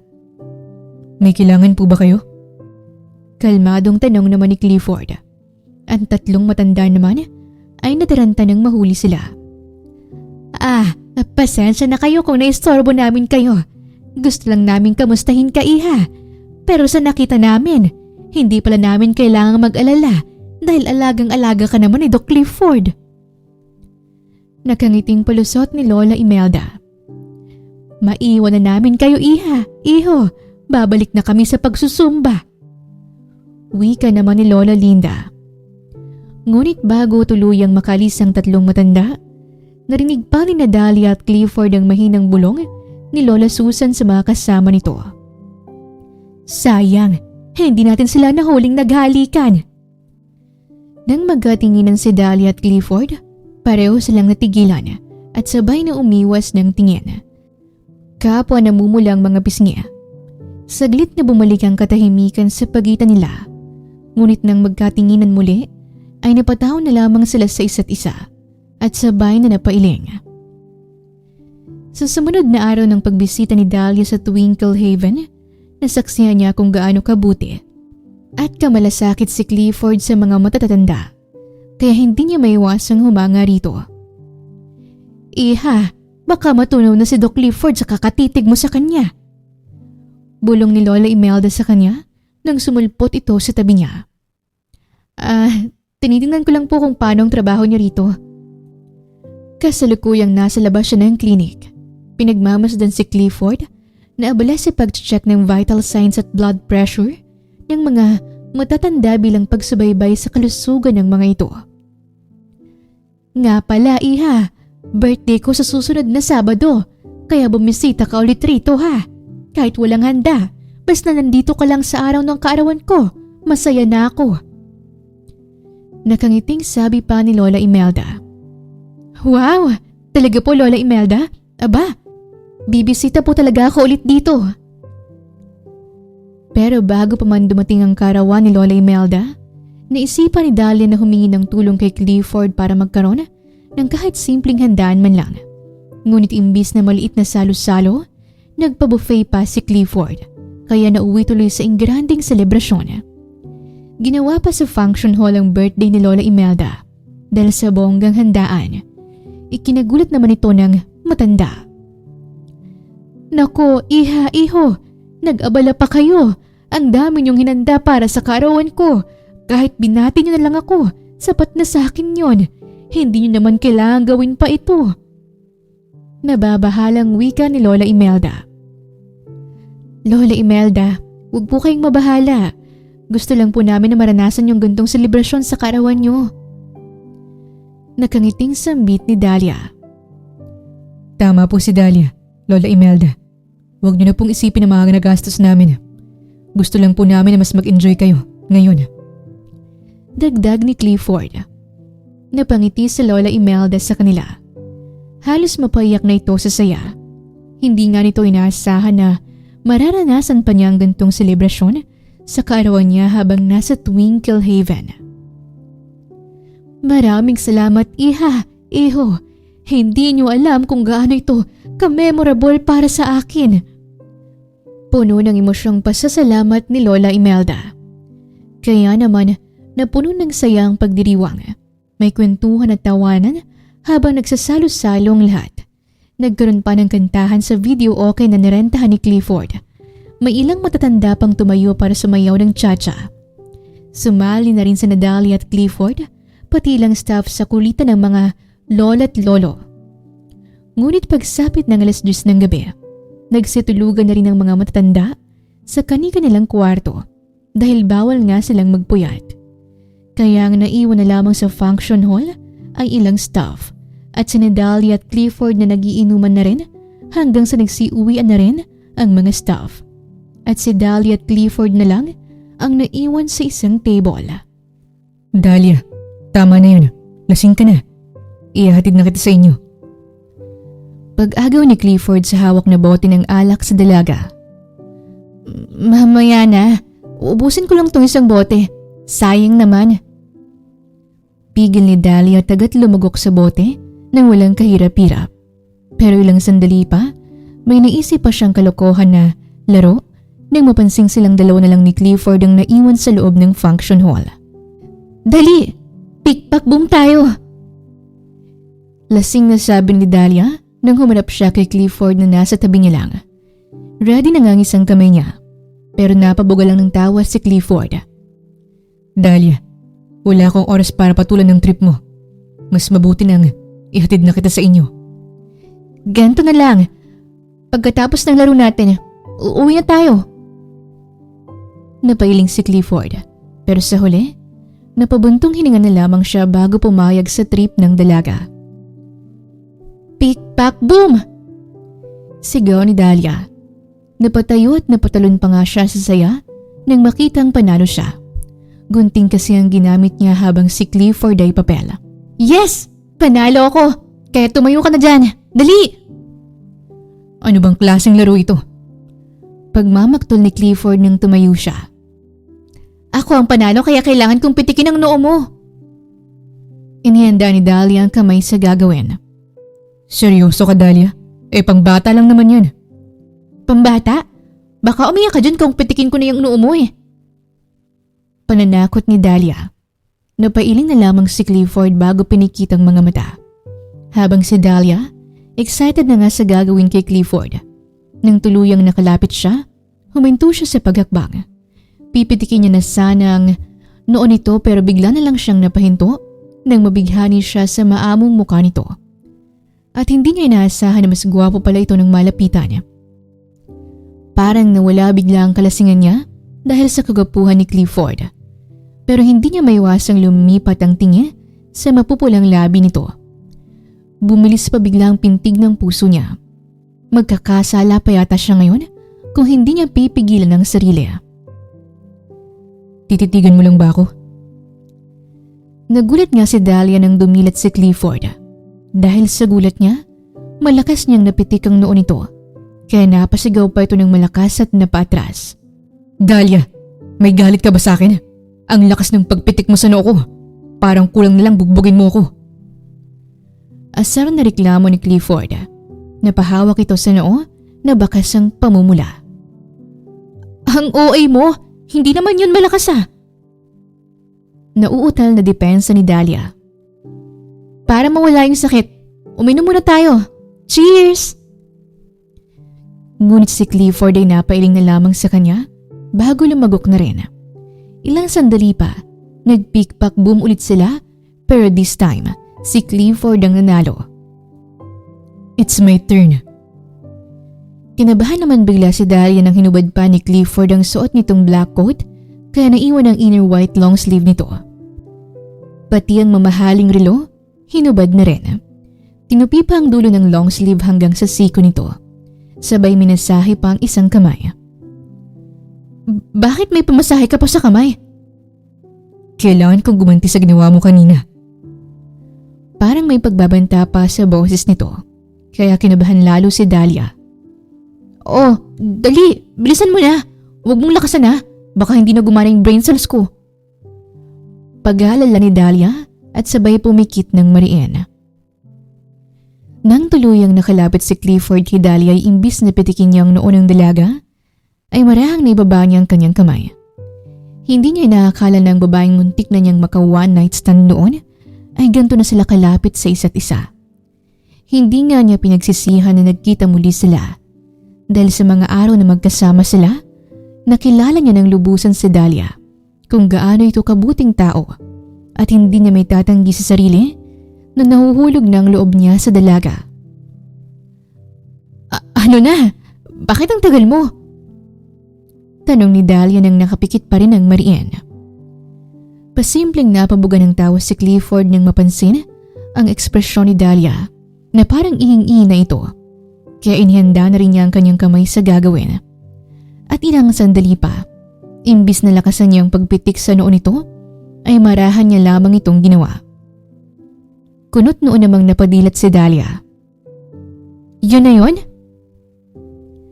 Kulang pa yata ng masahe yung kamay ko, kaya hindi ko nalakasan. Kibit balikat na sagot ni Clifford. Ilang sandali pa, nag-pick-pack boom nga ulit sila at si Dahlia ang panalo. Yes! Panalo ulit ako! Pumikit ka na, dali! Huwag kang iiyak kung sobrang masakit ha! Pagbabanta ni Dahlia. Bilisan mo nang matapos na rin tayo at nang maihatid na rin kita sa inyo. Mahinahong sambit ni Clifford.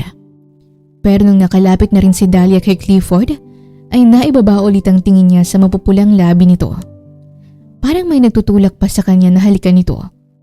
Dahil na rin siguro sa tama ng alak, ay nagkaroon siya ng lakas. Kaya imbis na tapikin niya ang noo ni Clifford, ay isang pagdampi sa labi ang ginawa niya. Nang lumayo siya, napadilat naman si Clifford dahil sa ginawa niya. Gulat pa ang itsura nito. Habang siya ay nagulat din ang mapagtanto ang ginawa, na para bang nakagawa siya ng isang krimen. Pasensya na, hindi ko sinasadya. Nadala lang ako ng emosyon ko. Sorry talaga. Ganto na lang. Pitikin mo ang noo ko. Kahit lakasan mo pa, hindi ako magrereklamo. Natatarantang sabi ni Dahlia at sabay pumikit ng mariin. Pero hindi pa nga nag-iisang segundo ay nagulat na lamang siya nang angkinin ni Clifford ang labi niya. Nanlaki ang mga mata niya. Hindi niya inaasahan na halikan siya ni Clifford. Pero dahil sa hindi may paliwanag na sensasyong nararamdaman, napapikit siya at sinuklian ang halik nito.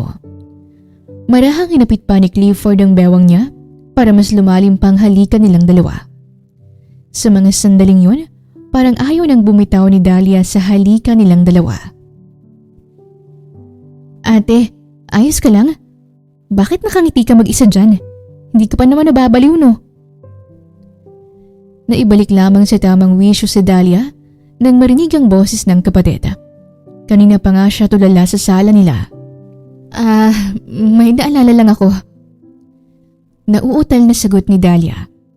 Napaayos pa siya sa pagkakaupo sa sofa. Kanina pa malalim ang iniisip niya dahil sa halikan na nangyari sa kanila ni Clifford kagabi. Matapos nga ang halikan nila, hinatid pa siya nito kaya halos hindi pa siya makatulog ng maayos kagabi dahil sa sobrang kilig na nararamdaman niya. Tinamaan na talaga ang puso niya.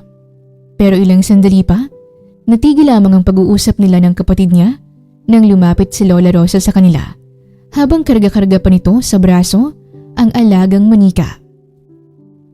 "Huwag kayong maingay! Baka magising si Annabel!" Si Annabel ay ang alagang manika ni Lola Rosa. Hindi lang ito basta manika dahil tinatawag din itong therapy dolls na nakakatulong para bawasan ang stress at anxiety ng mga taong may demensya. Pasensya na po, Lola." Sambit na lamang ni Dahlia. Ngunit napangiti siya nang makitang masaya ang lola nila ngayon habang kargang manika. Nagsalita naman bigla si Pia. "Lola, bakit naman po Annabel ang pinangalan nyo? Nakakatakot naman po ang pangalan na yan. Naalala ko tuloy yung horror movie na Annabel. Sobrang nakakakilabot."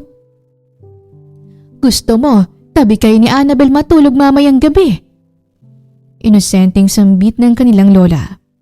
Natakot naman si Pia, kaya agad itong napatayo sa pagkakaupo sa sofa. Lumayo pa to ng konti sa lola. Biglang natakot tuloy siya sa manika. Hindi, Lola. Ayos lang po ako. Hindi ko po kailangan ng katabi sa pagtulog." Napatawa naman si Dahlia habang pinagmamasdan ang kulitan ng dalawa.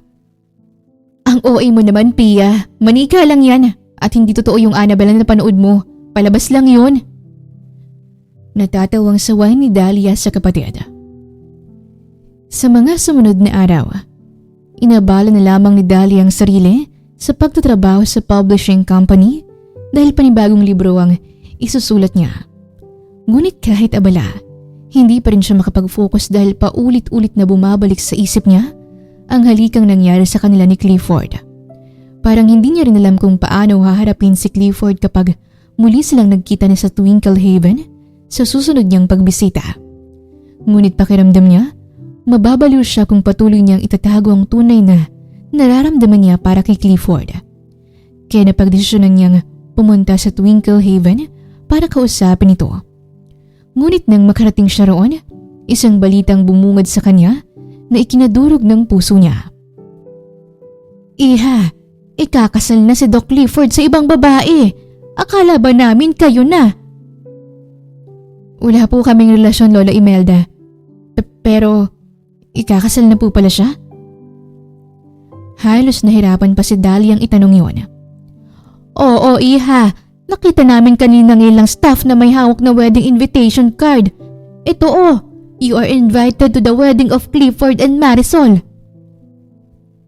Parang nalambot biglang magkabilang tuhod ni Dahlia nang ipakita sa kanya ni Lola Imelda ang cover page ng wedding invitation. Kahit ilang ulit niyang tignan ito, pangalan ni Clifford ang nakalagay ron. Ikakasal na nga ito sa ibang babae. Sira ulo ba siya? Kung ikakasal na pala siya, bakit hinalikan niya ako nung hinalikan ko siya? Dapat tinulak niya ako, hindi yung hahalikan niya rin ako. Baliw siya. Inis na sabi ni Dahlia bago lumagok sa hawak niyang bote ng alak. Nang malaman ni Dahlia na ikakasal na si Clifford ay naisipan niyang pumunta sa hotel bar kung saan sila unang nagkita para idaan na lamang sa alak ang pagkabigo ng puso niya. Nakaupo siya sa dulo ng isang mesa. Marami na rin siyang nainom kaya halatang lasing na siya. "Okay lang yan, Dahlia. Normal lang masaktan sa pag-ibig. Hindi lang siguro kayong para sa isa't isa." Pagpapagaan niya sa sarili bago biglang sumigaw. "Hindi naman nakamamatay ang pagiging single, kaya mabuhay ang lahat ng single sa mundo." Sabay lagok na naman niya ng alak. Ilang sandali pa, dahil sa dami ng nainom, hindi na niya namalayan ang sarili. Bigla nang bumagsak ang ulo niya sa ibabaw ng round table at mahimbing nang nakatulog. Nagising na lamang siya nang tumunog ang kanyang cellphone. Pero pagdilat ng mga mata niya, ay napansin niyang nasa loob siya ng isang hindi pamilyar na kwarto. Agad na pabangon siya sa kama. Teka, bakit nandito ako? Sinong nagdala sa akin dito? Ang naalala ko, mag-isa akong nagiinom sa bar. Napatigil sa pagsasalita si Dahlia nang makarinig siya ng yapak ng mga paa sa labas ng kwarto. Nang dahan-dahan siyang lumalabas, ay napansin niya ang isang lalaking nakatayo malapit sa dining area. Nakatalikod ito sa kanya at nakadim lamang ang ilaw, kaya hindi niya makita ang itsura nito. Dahil sa pag-aakalang may masamang balak ito sa kanya, ay walang pasubaling sinakal niya ito gamit ang kanyang braso nang tuluyang makalapit siya sa lalaki. Walang yaka? Bakit mo ako dinala rito? May balak kang masama sa akin, no? Manyakis! Sige, lumaban ka! Tatawag ako ng pulis ngayon! Pagbabanta ni Dahlia habang sinasakal pa rin ng lalaki. Halos sumakay pa siya sa likod nito para hindi lang manlaban sa kanya. Kung may balak akong masama sa'yo, wala ka na sanang suot na damit ngayon. Nahihirapang pagsasalita ni Clifford dahil sa pananakal ni Dahlia sa kanya. Pero si Dahlia naman agad na pabitaw sa pananakal ng maging pamilyar sa kanyang boses ng lalaki. Clifford? Gulat na usal niya nang magkaharap sila. Ako nga, Dahlia. Dinala kita rito sa room ko dahil nakita kita sa bar kanina na mahimbing na natutulog mag-isa sa table. Napapaubo pang sagot ni Clifford nang napahawak sa kanyang leeg. Nakonsensya naman si Dahlia pero hindi niya inaasahan na nasa loob din pala ng bar si Clifford kanina. Pasensya na, akala ko kung sinong lalaking nagdala sa akin dito. Pero hindi mo naman kailangan pang maging mabait sa akin. Hindi ba nagsiselos ang bride mo na magkasama tayo ngayon? Mapait na tanong ni Dahlia. Napakunot noo si Clifford sa huling tanong niya. Bride? Oo, bride mo. Hindi ba ikakasal ka na? Nabigay ka pa nga ng wedding invitation card sa mga staff sa Twinkle Haven. Bakas pang selos sa boses ni Dahlia. Ito bang wedding invitation card ang tinutukoy mo? Natagalan pa bago makapagsalita si Dahlia dahil sa bigat na nararamdaman. Oo, kung may bala ka rin magbigay ng invitation card sa akin, huwag mo nang ituloy. Dahil hindi rin naman ako attend sa kasal niyo dahil hindi ko kayang makita kang ikakasal sa iba, Clifford. Napahinto sandali sa pagsasalita si Dahlia nang maramdaman na parang may bumabara sa lalamunan niya. Gusto kita, Clifford. Gustong gusto kita. Kaya bago pa lumalim to, mas mabuti nang wag nang magtagpong mga landas natin. Paalam, Clifford. Kasabay ng pagbitaw niya ng mga katagang yun, ay ang paglandas ng mga luha niya na kanina niya pa hindi mapigilan. Dahlia, hindi mo yata alam. Bago pa natapos ni Clifford ang sasabihin, ay umalis na sa harapan niya si Dahlia at mabilis lumabas ng room. Pagkalabas ni Dahlia sa room, agad siyang pumasok sa elevator nang hindi pa rin tumitigil ang paglandas ng mga luha niya. Napansin niya pang lumabas din ng room si Clifford para mahabol siya. Pero agad nang nasarado ang pintuan ng elevator, kaya hindi na niya na ito nahagilap ng tingin. Nang nasa ground floor na rin siya ay bumukas ang elevator. Pagkalabas niya, isang empleyado sa Twinkle Haven ang bumungad sa kanya. Oh, Dahlia, nandito ka pala sa Eclipse Hotel Bar. Mabuti na lang nagkita tayo rito. Maibibigay sana ako sa'yo kanina sa Twinkle Haven pero umalis ka raw agad. Saad ni Ford, isang social worker sa Twinkle Haven. Ilang sandali pa, may kinuha ito sa bag. Kumunot naman ang noo ni Dahlia nang bigyan siya ng wedding invitation card nito. Ford, bakit binibigyan mo ko nito? Naguguluhang tanong ni Dahlia. Siyempre, gusto ko rin na nandun ka sa araw ng kasal ko. Inimbitahan ko rin ang mga staff sa Twinkle Haven at pati si Doc Clifford. Kaya pumunta ka ha? Teka, hindi ko maintindihan. Ikaw ang ikakasal? Pero bakit Clifford ang nakalagay sa cover page ng invitation card? Bahagyang napatawa si Ford sa kanya at napakamot sa ulo. Baka hindi mo pa alam. Clifford din ang pangalan ko. Nickname ko lang ang Ford. Kaya halos lahat ng nakakilala sa akin, Ford ang tawag sa akin. Nang marinig yun ni Dahlia, ay nanginig bigla ang buong katawan niya. Napamura pa siya ng malutong sa isip. Buong araw, akala niya si Clifford ang ikakasal. Pero ang isa sa mga social worker pala sa Twinkle Haven. Naglasing pa siya. Nasakal niya pa si Clifford at ang malala pa, naamin niya pa ang totoong nararamdaman niya rito nang wala sa oras. Doc Clifford, nandito ka rin pala. Pumunta ka ni Dahlia sa araw ng kasal ko. Sigaw ni Ford nang makita si Clifford nakabababa lang ng hagdan na halos pawisan. Nataranta naman si Dahlia nang malamang nasa ground floor na rin si Clifford. Habang abala sa pag-uusap ang dalawa, pasimple siyang humakbang patungo sa exit nang hindi nililingon si Clifford. Tinakpan pa niya ang mukha gamit ang binigay na invitation card. Nang tuluyan siyang makalabas ng hotel bar, doon lamang siya nakahinga ng maluwag. Ngunit nang mapabaling siya sa loob, nabigla na lamang siya na magtama ang kanilang mga mata ni Clifford. Napansin pa niyang palabas na rin ito para mahabol siya, kaya agad na siyang kumaripas ng takbo palayo. Bigla namang bumuhos ang malakas na ulan, kaya para tuloy silang mga batang naghahabulan sa gitna ng ulan. Dahlia, sandali lang. Kailangan nating mag-usap. Kalimutan mo na lahat ng sinabi ko sa'yo kanina. Dahlia, gusto rin kita. Nang marinig yun ni Dahlia, napatigil siya sa pagtakbo. Gulat pa ang itsura niya na halos hindi siya makapaniwala na maririnig niya ang mga salitang yun mula kay Clifford. Hanggang sa hindi niya namalayan na nahabol na pala siya nito at nasa harapan na siya. Pagkatapos mong aminin ang nararamdaman mo sa akin, tatakbuhan mo lang ako. Really, Dahlia? Napabuga ng tawa si Clifford. Naipalandas pa ang isang kamay nito sa basang buhok. Gusto mo rin ako?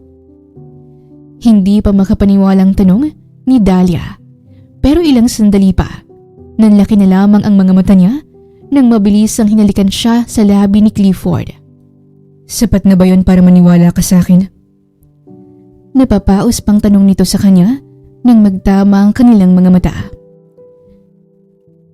Kailan mo ako nagustuhan? Nung kinuntahan mo ako ng bahay kubo sa birthday ko, Dahlia. Napatawa si Dahlia. Naalala lang niya na yun ang unang pagkikita nila at muntikan pa ngang may mangyari sa kanilang dalawa. Ngunit napatigil na lamang siya sa pagtawa nang marahan na hawakan ni Clifford ang isang kamay niya. Dahlia, inakala mo ba kanina na ako ang ikakasal? Napaiwas naman ang tingin si Dahlia dahil sa kahihiyan kanina. Oo, pasensya na. Akala ko sa iyong wedding invitation card. Hindi ko alam na may kapangalan ka pala sa Twinkle Haven. Bahagyang napatawa at napailing si Clifford sa sinabi niya. Marahang hinawakan pa nito ang baba niya para magkaharap sila. Dahlia, kung ikakasal mo na ko, wala akong ibang babaeng na gustong makasamang mangako sa harapan ng altar.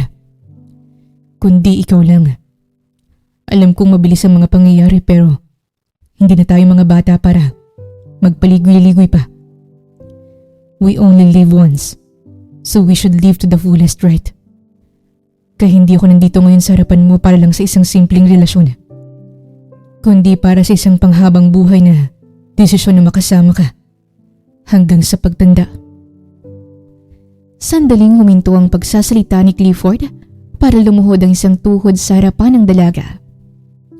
Naputakip naman ang bibig si Dahlia. Parang alam na niya ang sunod na itatanong ni Clifford. At nang marinig niya yun, ay ang pagbagsak ng mga luha niya. Will you marry me, Dahlia? Pinanasan muna ni Dahlia ang mga luha bago nagsalita. Teka lang, sigurado ka ba talaga sa akin? Pakakasalan mo agad ako? Baka hindi mo alam, hindi ako gaano kasarap magluto. Baka masuka ka lang sa mga lulutuin ko. I can cook, Dahlia. Hindi mo na kailangang magluto dahil ako ang magluluto para sa atin. Hindi rin ako kagandahan. Baka sa mga susunod na araw, makahanap ka ng mas maganda sa akin at mag-fall out of love ka sa akin. Napatawa si Clifford sa sinabi niya. Hinigpitan din ito ang pagkakahawak sa kamay niya. Dahlia, walang ibang maganda sa paningin ko, kundi ikaw lang. Kahit lumabo pa ang mga mata ko, ikaw pa rin ang maganda para sa akin. Hindi nga napigilan ni Dahlia ang mapangiti sa mga narinig niya. Ngunit agad ding napawi ang ngiti niya nang maalala ang kanyang lola. Gusto kitang pakasalan, Clifford, pero hindi ko pwedeng iwan si Lola Rosa at ang kapatid ko. Isa pa, may demensyang lola namin. Magsasama tayo sa isang bahay, Dahlia. Ang pamilya mo ay pamilya ko na rin. Hindi mo kailangang mamili sa dalawa. Ako o ang pamilya mo dahil bahagi sila ng buhay mo. Hindi kita kukunin palayo sa mundo mo. Sasamahan kita roon. Alam ko kung gaano mo kamahal ang pamilya mo, Dahlia. Puno ng emosyong pagbibitaw ng mga salita ni Clifford. Hindi naman maiwasang mapaluha ulit ni Dahlia. Ramdam nga niya ang sinseridad sa mga sinabi ni Clifford. Matagal na nga niyang hiniling na makahanap ng lalaki na tatanggapin siya ng buong buo. At sa wakas, nasa harapan niya rin ito ngayon. Oo, Clifford. Pakakasalan kita. Buong boses na sagot ni Dahlia. Lubos ang ngiti ni Clifford nang tumayo siya. Nang magkaharap sila ni Dahlia, ay mahigpit niya itong niyakap. Oh, nasaan ang singsing mo? Akala ko ba wedding proposal to? Natatawang tanong ni Dahlia nang nakayakap na rin siya. Marahang bumitaw si Clifford sa yakapan para makaharap siya. Hinawakan pa nitong magkabilang pisngi niya. Wala man akong dalang singsing ngayon. Pero pinapangako ko sa'yo. Napipiliin kita araw-araw. Mamahalin ang buong buo. At sisiguraduhin ko na magiging masaya at matibay ang bubuuin nating pamilya. Buong boses na sambit ni Clifford. Napangiti si Dahlia. Ngunit bago pa siya makapagsalita, marahan na siyang hinalikan ni Clifford. Dahan-dahan siyang napapikit at sinuklian ng matatamis na halik nito. Mga halik na puno ng emosyon at saya. At kasabay ng pagtila ng ulan ay ang pagkaisa ng kanilang mga puso na habang buhay nilang dadalhin bilang simula ng kanilang pagmamahalan. Ngunit bago dumating ang araw ng kasal nila, ay isang nakakagulat na revelasyon ang natuklasan ni Dahlia. Sino palang susunduin natin dito sa airport? Baling ni Dahlia sa kanyang fiancé. Ang kapatid ko. Siyang best man ko sa araw ng kasal natin. Ipapakilala kita sa kanya. Kasalukuyang nasa arrival area sila upang sunduin ng kapatid ni Clifford. Isang buwan na rin ang lumipas mula ng maganapang wedding proposal. Ano palang pangalan ng kapatid mo? Christian. Christian ang pangalan niya. Mas matanda ako ng 2 taon sa kanya. Christian? Aba, magkapangalan pala sila ni Dodong. Nahinto bigla sa pagsasalita si Dahlia nang may pamilyar na boses ang sumigaw. Kuya! Nang napabaling si Dahlia sa sumigaw ay nanlaki ang mga mata niya nang makita si Dodong. Papalapit ito sa pwesto nila na may dalang maleta at mas lalong nagulat na lamang siya nang yumakap pa ito kay Clifford. Ngunit naputo lamang ang yakapan ng dalawa nang napabaling na rin sa wakas si Dodong sa kanya. Dahlia? Gulat nga rin to nang makita siya. Dodong? Bakit nandito ka? Hindi namin alam na uuwi ka pala ngayon sa Pilipinas after 3 years. Sandali. Magkakilala na pala kayong dalawa. Pero teka, Dahlia. Christian ang pangalan ng kapatid ko, hindi Dodong. Napatigil sa pagsasalita si Clifford nang may mapagtanto. Bakas pa ang gulat sa itsura niya nang bumaling siya sa kanyang kapatid. Chris, huwag mong sabihin na si Lola Rosa ang tinutukoy mong tumulong sa'yo nang naging pulubi ka sa kalye noon. Oo, kuya. Hindi ko pala nagkwento sa'yo na si Lola Rosa Flores ang tumulong at kumupkup sa akin. Katahimikan ang bumalot sa kanilang tatlo. Hindi nga makapaniwala si Dahlia na ang batang tinulungan ng lola niya noon ay kapatid ni Clifford. Kaya rin siguro nang unang makita ng lola niya si Clifford ay napagkamalan nitong si Dodong dahil na rin siguro sa resemblance ng muka. Napapikit na nga lamang ng mariin si Dahlia nang hindi niya napansin sa una pa lang at parehas pa nga ng apelyido. Akala niya nagkataon lang ang lahat. Hindi naman niya alam na may kapatid pa pala si Dodong. Nang magkahiwalay ang mga magulang namin, si Christian ang sinama ni Mama. Kaya akong naiwan sa poder ni Papa. Sa paglipas ng ilang taon, sinubukan kong hanapin sila pero nahirapan ako. Nawalan ako ng pag-asa na mahanap si Mama at ang kapatid ko. Pero nang pumunta ako sa Singapore para dumalo sa isang art exhibit, may isang painting ang pumukaw ng atensyon ko. Bala kong bilhin yun at hindi ko inaasahan na artwork pala yun ng kapatid ko. Kaya after 23 years, muling nagkita na rin kami ng kapatid ko. Nalaman ko na lang din na pumanaw na pala si Mama dahil sa malubhang sakit. Pero malaki ang pasasalamat ko sa inyo, Dahlia. Higit sa lahat kay Lola Rosa dahil tinulungan niyo ang kapatid ko. Isa na rin siyang ganap na creative artist sa Singapore. Kwento ni Clifford nang nasa restaurant sila para magtanghalian. Kailan ka pumunta sa Singapore para dumalo sa art exhibit? Last year. Inimbitahan ako ng isa sa mga kaibigan ko ron. Napatango si Dahlia. Palipat-lipat pa ang tingin niya sa magkapatid. Ilang sandali pa, manghang pumalakpak siya. Wow! Ang liit talaga ng mundo, no? Magkapatid pala kayong dalawa. Parehas na patawang magkapatid sa kanya. Oo, ang liit talaga ng mundo. Hindi ko inaasahan na ikaw palang fiancé ng kapatid ko. So, ready na ba kayo sa kasal niyo? Nakangiting tanong ni Dodong sa kanila. Yes, handang-handa na kami, Chris. Sagot ni Clifford sa kapatid. Nang magkatinginan pa sila ni Dahlia, ay napangiti na lamang sila sa isa't isa. Kaya naman ang araw na rin ng kasal nila ay todo nga sa paghahanda si Dahlia. Ang kapatid niya ang tumutulong sa pag-ayos sa kanya. Mamayang 3:00 ng hapon pa naman ang kasal nila ni Clifford kaya may oras pa siya para maghanda. Wow ate, baka mas lalong ma-inlove sa inyo si Kuya Clifford dahil sa sobrang ganda niyo ngayon. Manghang sabi ng kapatid niya nang tapos na rin siyang mag-ayos. Suot niyang isang classic wedding dress. Yung makeup niya, bagay na bagay rin sa kanya. Mas na-enhance ang natural beauty niya. At ang kanyang buhok, hinayaan niya itong malayang bumagsak sa balikat na bahagyang nakakulot sa dulo, na lalo pang nagpaganda sa kanya. Ang ganda naman ng aking apo! Sambit ni Lola Rosa nang lumapit ito sa kanya. Si Dahlia naman, hindi na iwasang maging emosyonal nang maalala na rin siya ng kanyang lola ngayon. Dahil sa mga nakalipas na araw, ay hindi ulit siya maalala nito. Lola, akala ko hindi niyo ako maaalala ngayon. Emosyonal na sambit ni Dahlia at tuloy nang bumagsak ang mga luha niya. Bakit naman hindi kita maaalala, apo? Ang sobrang ganda mo ngayon. Huwag ka nang umiyak, apo. Baka magmukhang aswang ka pa pagdating sa simbahan. Matakot pa ang groom sa'yo.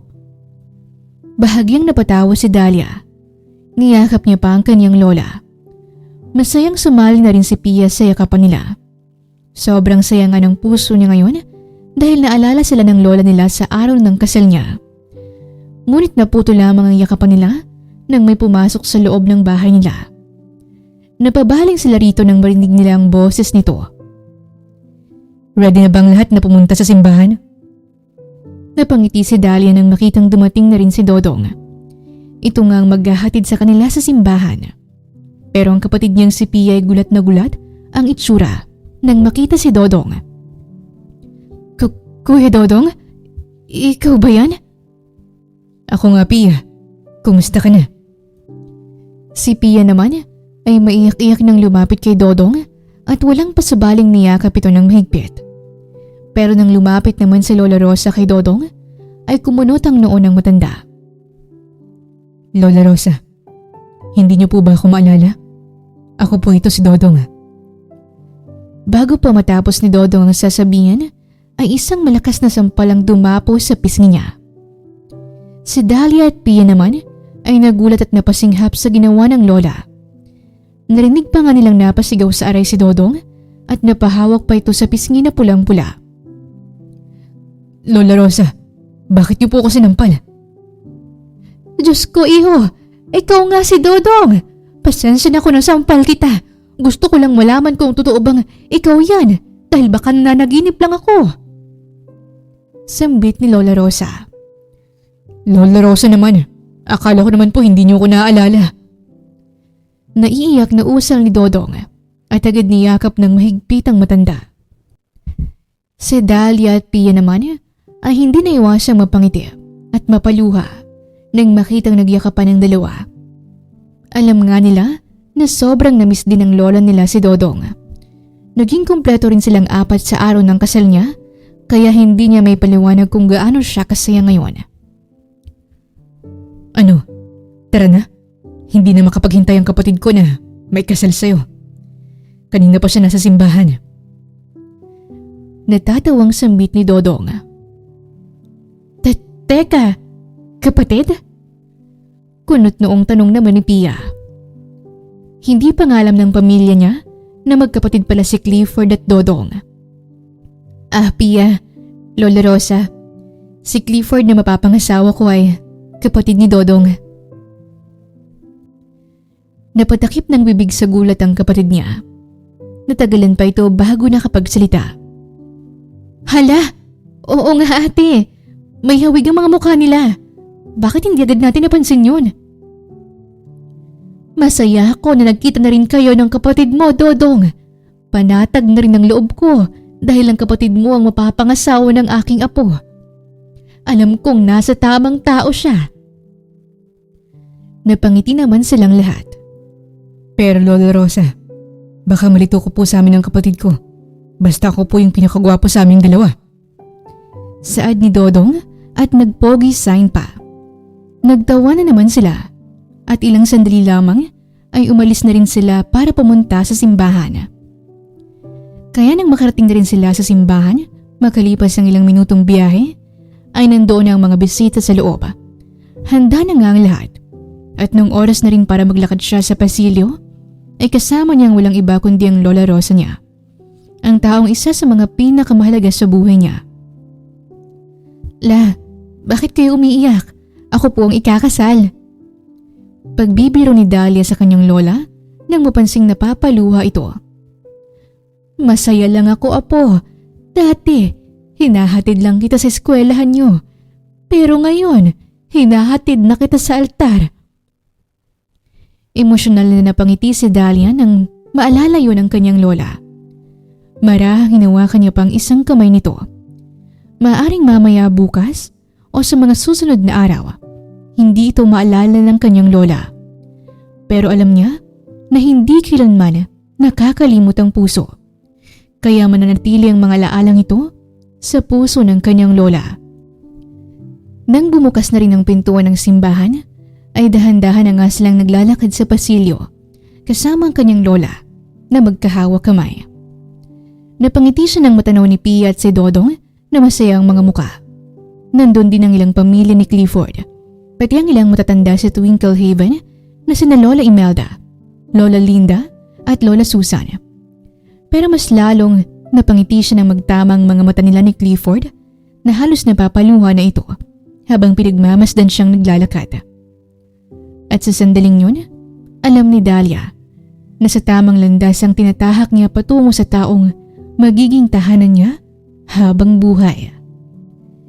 Iho, mahalin mo ng buong buo ang apo ko. Wag na wag mo siyang iiwan. Habilin pa ni Lola Rosa. Huwag po kayong mag-alala, Lola Rosa. Araw-araw ko pong pipiliin ang apo niyo. Hindi po ako magsasawang mahalin siya, kahit sa huling sandali ng buhay ko. Buong pusong sambit ni Clifford. Nang magkatinginan sila ni Dahlia, napangiti na lamang sila sa isa't isa bago tuluyang magkahawak kamay na pumunta sa gitna ng altar upang simulan ang seremonyang magbubuklod sa kanila sa pagbuo ng isang masayang pamilya. Hanggang sa kinasal na nga sila at sa paglipas ng 2 taon ay biniyayaan din sila ng isang napaka-cute at makulit na anak na nagbigay lalo ng saya at kulay sa buhay nila. At dito nagtatapos ang kwentong pag-iibigan ni Dahlia at Clifford, kung saan ang tunay na pag-ibig ay natagpuan din nila sa isa't isa. Ang ganda niyang love story niyong dalawa ni Doc Clifford, iha. Emosyonal na wika ni Lola Imelda.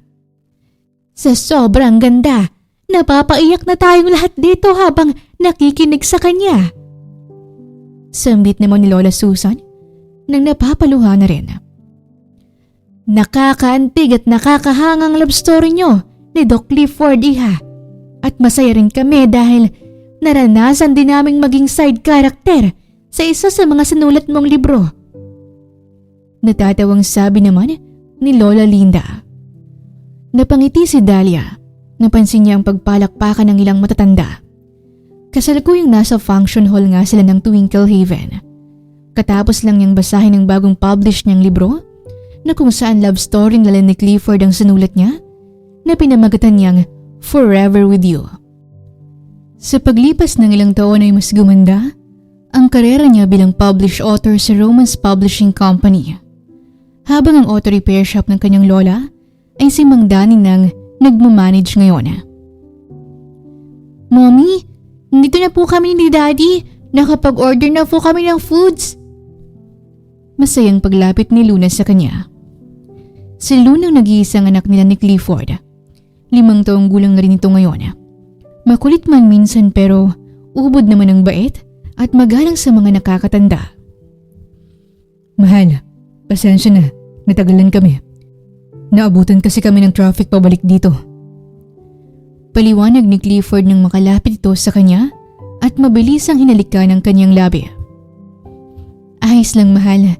Kakatapos ko palang magbasa ng libro na na-enjoy naman ng mga matatatanda habang nakikinig sa love story natin.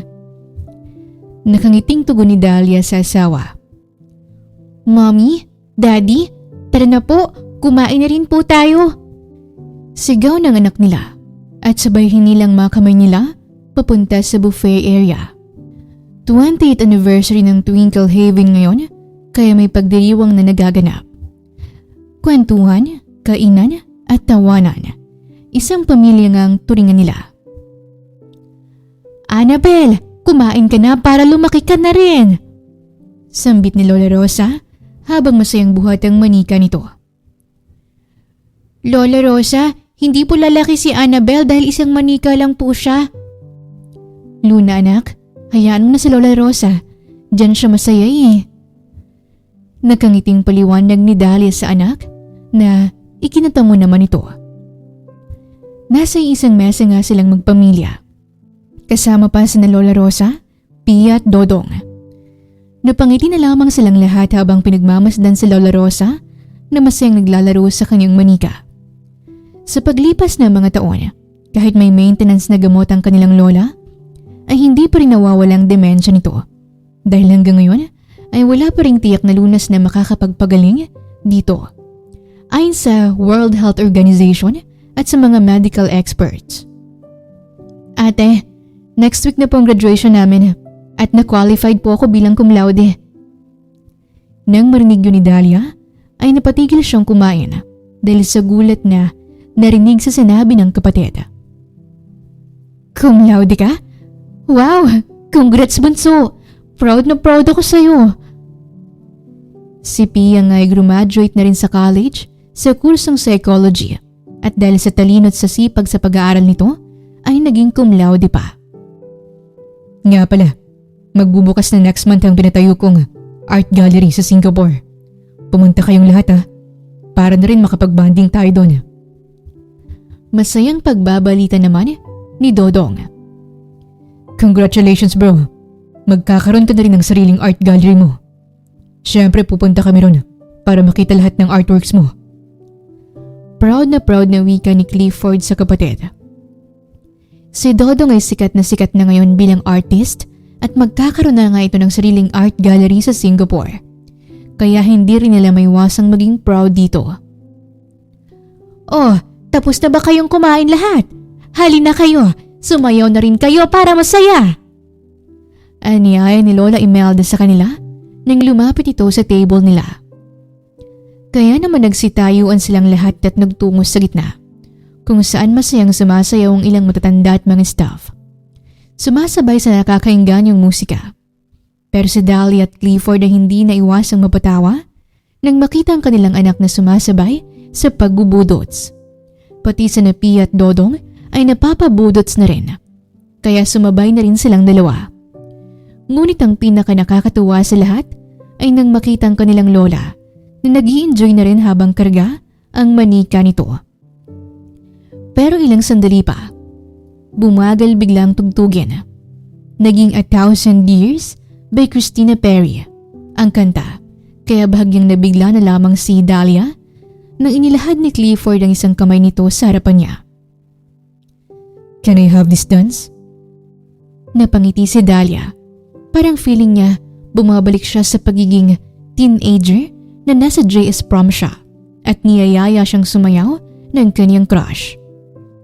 Oo naman, nakangiting sagot ni Dahlia sa asawa. Dahan-dahan nga silang sumasayaw. Marahang nakahawak pa si Clifford sa bewang niya at siya naman ay nakapulupot ang dalawang kamay sa leeg nito. Hindi na rin nila napapansin ng mga tao sa paligid na tila ba'y sila lamang dalawang naroon. Sa paraan din ng pagtitig nila sa isa't isa ay mababakas ang tunay na pagmamahalan nilang dalawa. Mahal, ako na yatang pinakaswerteng lalaki sa mundo. Dahil ikaw ang naging asawa ko na sobrang maalaga at mapagmahal. Palagi mong tatandaan na mahal ka namin ng anak natin. Emosyonal na sambit ni Clifford at marahang inapit pa ang bewang niya para mas lalong magkalapit sila. Mahal, ang swerte ko rin dahil ikaw ang naging asawa ko. Ramdam kong pagmamahal mo sa amin ng anak natin at sa pagmamahal mo kay Lola Rosa. Hindi ko kailanman naramdaman na mag-isa ako dahil nandyan ka palagi. Mahal na mahal ka rin namin. Madamdaming sambit naman ni Dahlia sa asawa. Napangiti na lamang sila sa isa't isa at nang tumigil sila saglit sa pagsasayaw ay hindi nagsayang ng kahit anong segundo si Clifford para mahalikan ang labi niya na puno ng emosyon at pagmamahal. Ang pagmamahalan nga ni Dahlia at Clifford ay maaring hindi naging madali. Pero sinong hindi mag-aakala na silang dalawa pala ang magkakatuluyan sa huli na nagsimula pa from strangers to lovers na ngayon ay may sariling pamilya na rin na habang buhay nilang papahalagahan. Bukod pa ron, naipakita rin sa kwento ang katatagan ni Dahlia sa pag-aalaga sa kanyang Lola Rosa na may demensya. Kahit mahirap, hindi siya sumuko. Sa halip mas binuhos niya ang pagmamahal at pag-aalaga sa lola niyang napakahalaga sa buhay niya. Nakakahanga rin ang kabutihan ni Lola Rosa sa pagtulong kay Dodong noon na ang dating pulubi noon ay isa ng sikat na artist sa Singapore. Para sa karagdagan, napakahalaga ng pagkakaroon ng mga home for the aged tulad ng Twinkle Haven dahil nagbibigay ito ng maayos na pag-aalaga sa mga matatanda na nangangailangan ng tulong. Lahat nga ng matatanda ay deserve ng maayos na kalagayan, respeto at pagmamahal. Higit sa lahat, piliin nating mahalin ng ating mga lola at lolo para kahit sa mga huling sandali ng kanilang buhay ay maramdaman nilang wagas na pagmamahal mula sa atin. Katulad ng pinakitang pag-aaruga ni Dahlia at Clifford sa mga matatanda. Dahil sa kabutihan ng kanilang mga puso, lalo pang tumibay ang kanilang pagsasama. Isang pagsasama na walang kahit sino man ang makakasira dahil sa walang hanggang pagmamahal nila sa isa't isa. Wakas! Maraming salamat po sa inyong pakikinig. Sana'y nagustuhan niyo ang kwentong pag-ibig ni Clifford at Dahlia. Sana'y naghatid sa inyo ang kwentong ito ng aral, pagmamahal at inspirasyon. Shoutout din pala sa ating mga avid listeners na sina Ma'am Arce Legasri from Saipan, Ma'am Lourdes England from Arizona, USA, Ma'am Estralia Badile from San Pablo, Laguna, Clyde Licuanan from Kuwait, at Ma'am Ella Vergara Burembuela from Capalonga, Camarines Norte. At sa lahat po ng nakikinig ngayon, maraming salamat po. Muli, ito po ang Tales of Siren at hanggang sa ating muling kwento. Salamat po.